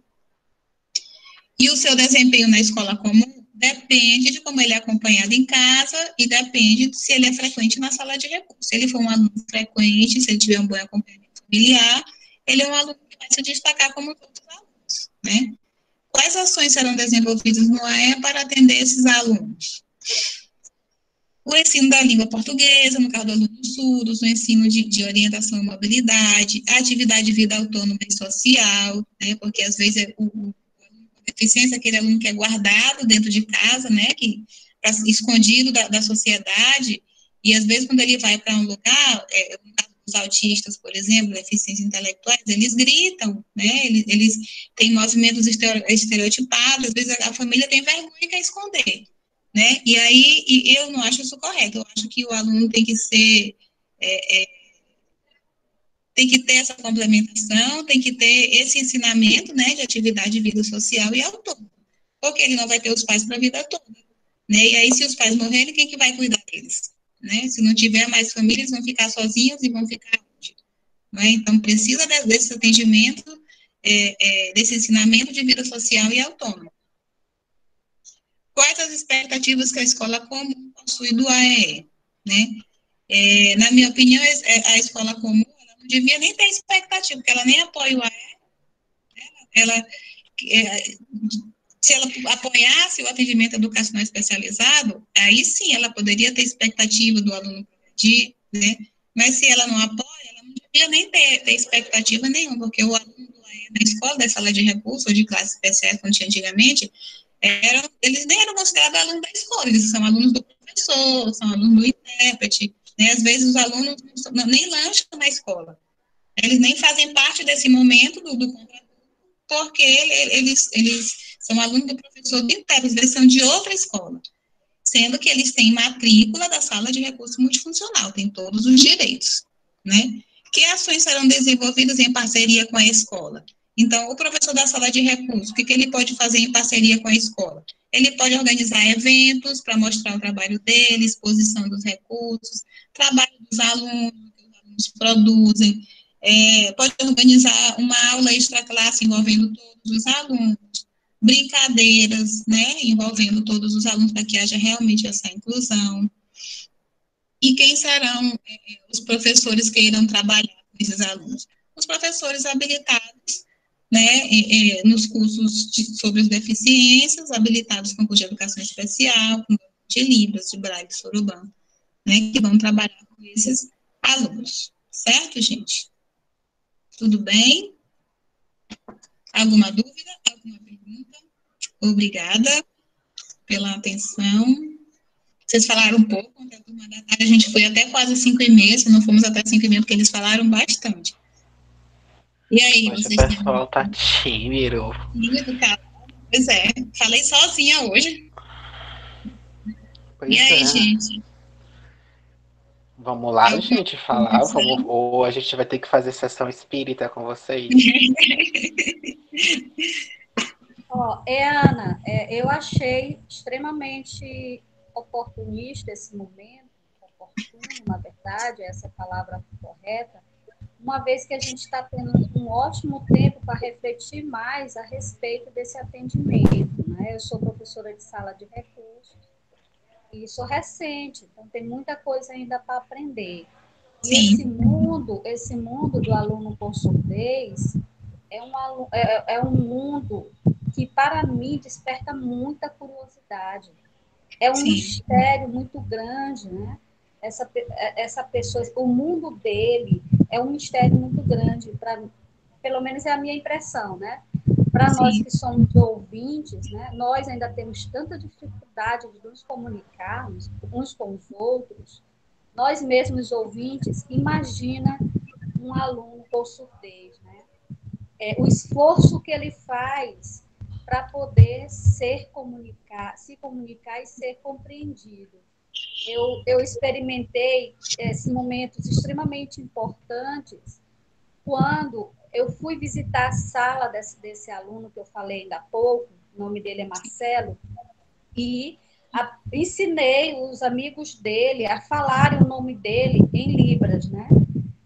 E eles ficaram assim impressionados com essa possibilidade de falar o nome do Marcelo em Libras.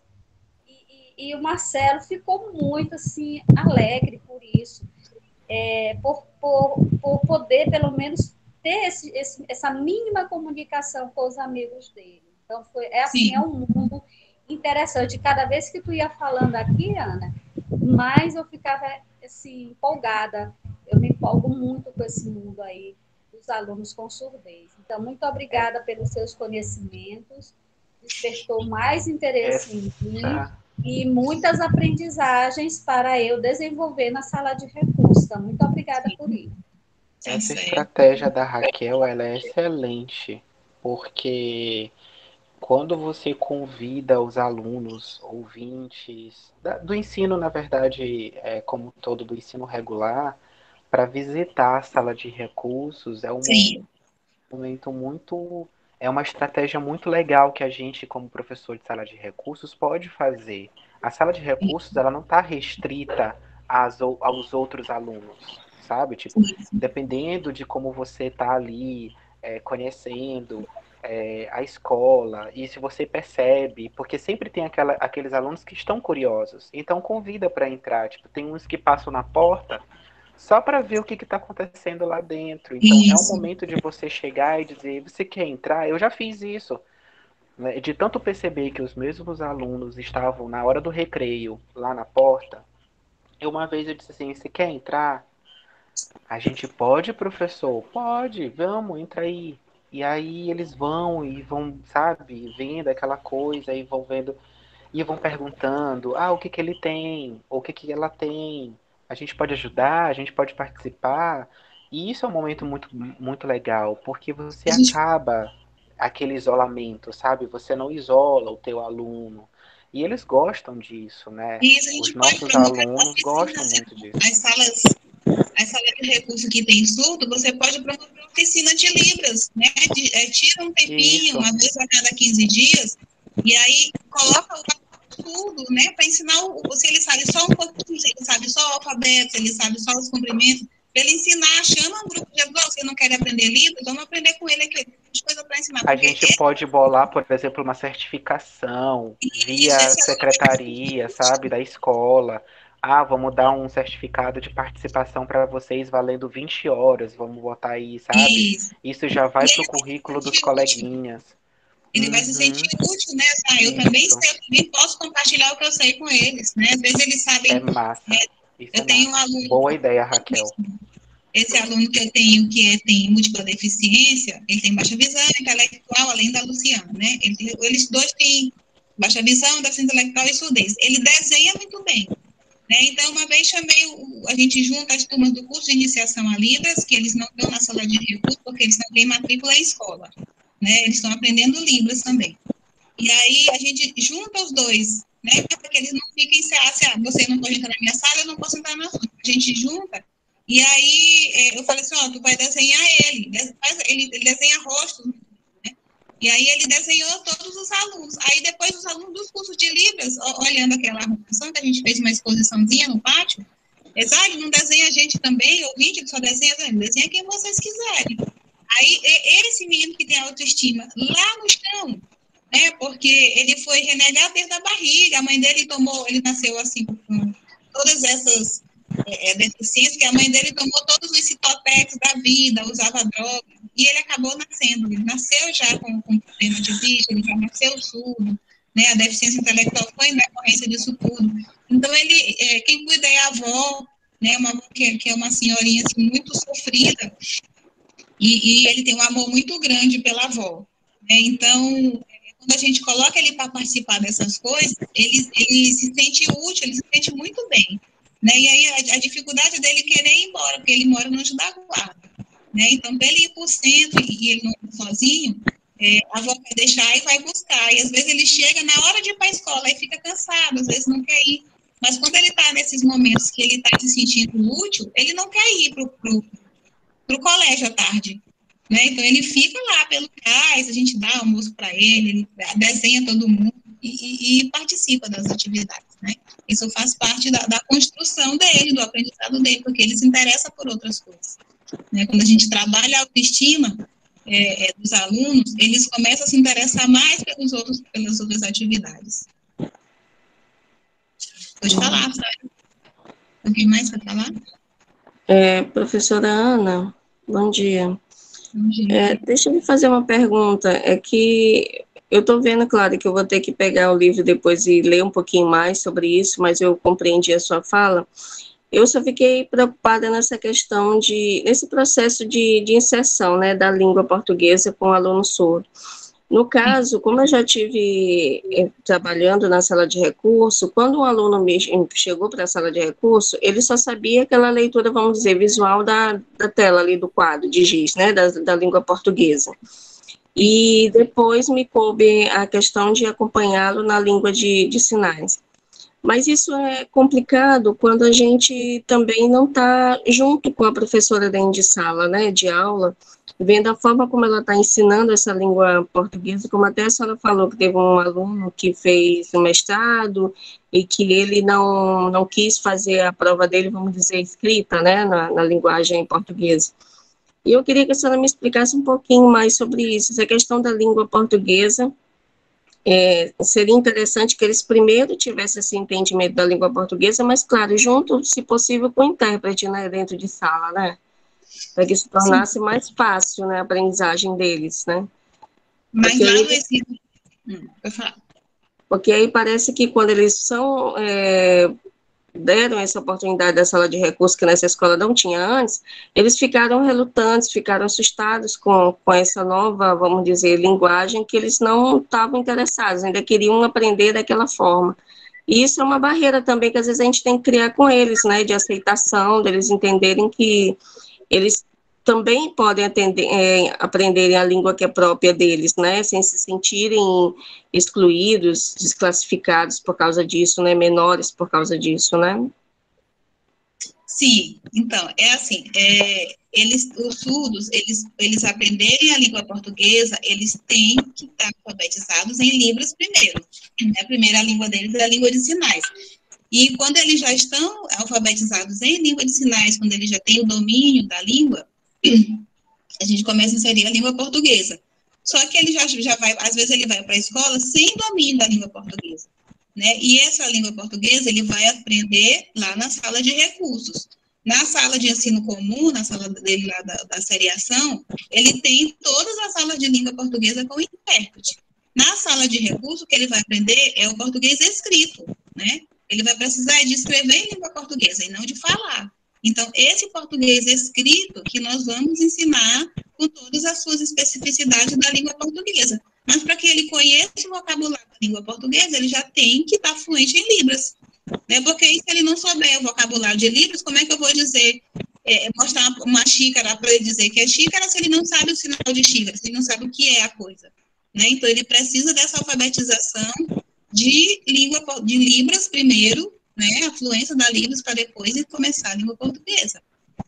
Entendeu? As duas caminham juntinhos. O que eu não posso, segundo os moldes do MEC, mas eu acho que a gente faz o que a nossa realidade permite, né? Lá no modelo do MEC diz que a gente não pode ensinar português escrito por surdos com sinalização, se comunicando em Libras, né? Porque uma língua interfere na outra. Eu não consigo fazer essa separação porque o nível dos meus alunos não permite. Né? Eu tenho que primeiro ensinar, falar, conversar, explicar em Libras para depois entrar na língua portuguesa. Certo? Porque depois que você assistir esse vídeo, você vai ver que a professora oraliza com os alunos. Né? O oralismo já acabou faz tempo. Né? A gente não usa mais o oralismo. E tem surdo que não faz leitura labial. Né? Os surdos eles não têm, nem todos sabem fazer leitura labial, não tem essa habilidade. E aí fica complicado fazer esse ensinamento de língua portuguesa sem usar Libras. É isso. Bom, obrigada. Só, gente, podemos encerrar, nenhuma dúvida, nenhuma pergunta. Eu vou disponibilizar para vocês os slides, tá bom? Daqui a pouco a gente coloca pelo... E a gente se encontra agora no dia 6, tá? Na quinta-feira não tem aula. Já desejo para você bons feriados, façam leituras sobre o AE Surdez. Na quinta-feira eu vou apresentar as fichas que a gente usa, o nosso plano de atendimento, né, como ele é construído, e sobre o atendimento do AE na pandemia, que é bem pertinente para o nosso contexto, né, como esse atendimento aconteceu no CAIS, né, com meus alunos da sala de recurso, tá bom? Tudo certo? Então, eu dou tchauzinho para vocês. Todo mundo preencheu frequência, não esqueçam da frequência. Já os slides estarão no grupo. Ok? Obrigada. Tá, obrigada a Tchau, vocês. gente. Trago o meu bolo na terça-feira. Bom feriado. Beijo. Se Bom cuida. feriado. Deus abençoe a todos. Tu não, bonitinha. Tu tá bem aqui perto de mim, viu? Eu ainda te vejo. Vem. Beijo. Tá bom. Beijo. Cadê a foto, gente? Cadê a foto? Tá no grupo. Tá no grupo. você Vou tirou botar. a foto. Tá no grupo. Tchau, gente.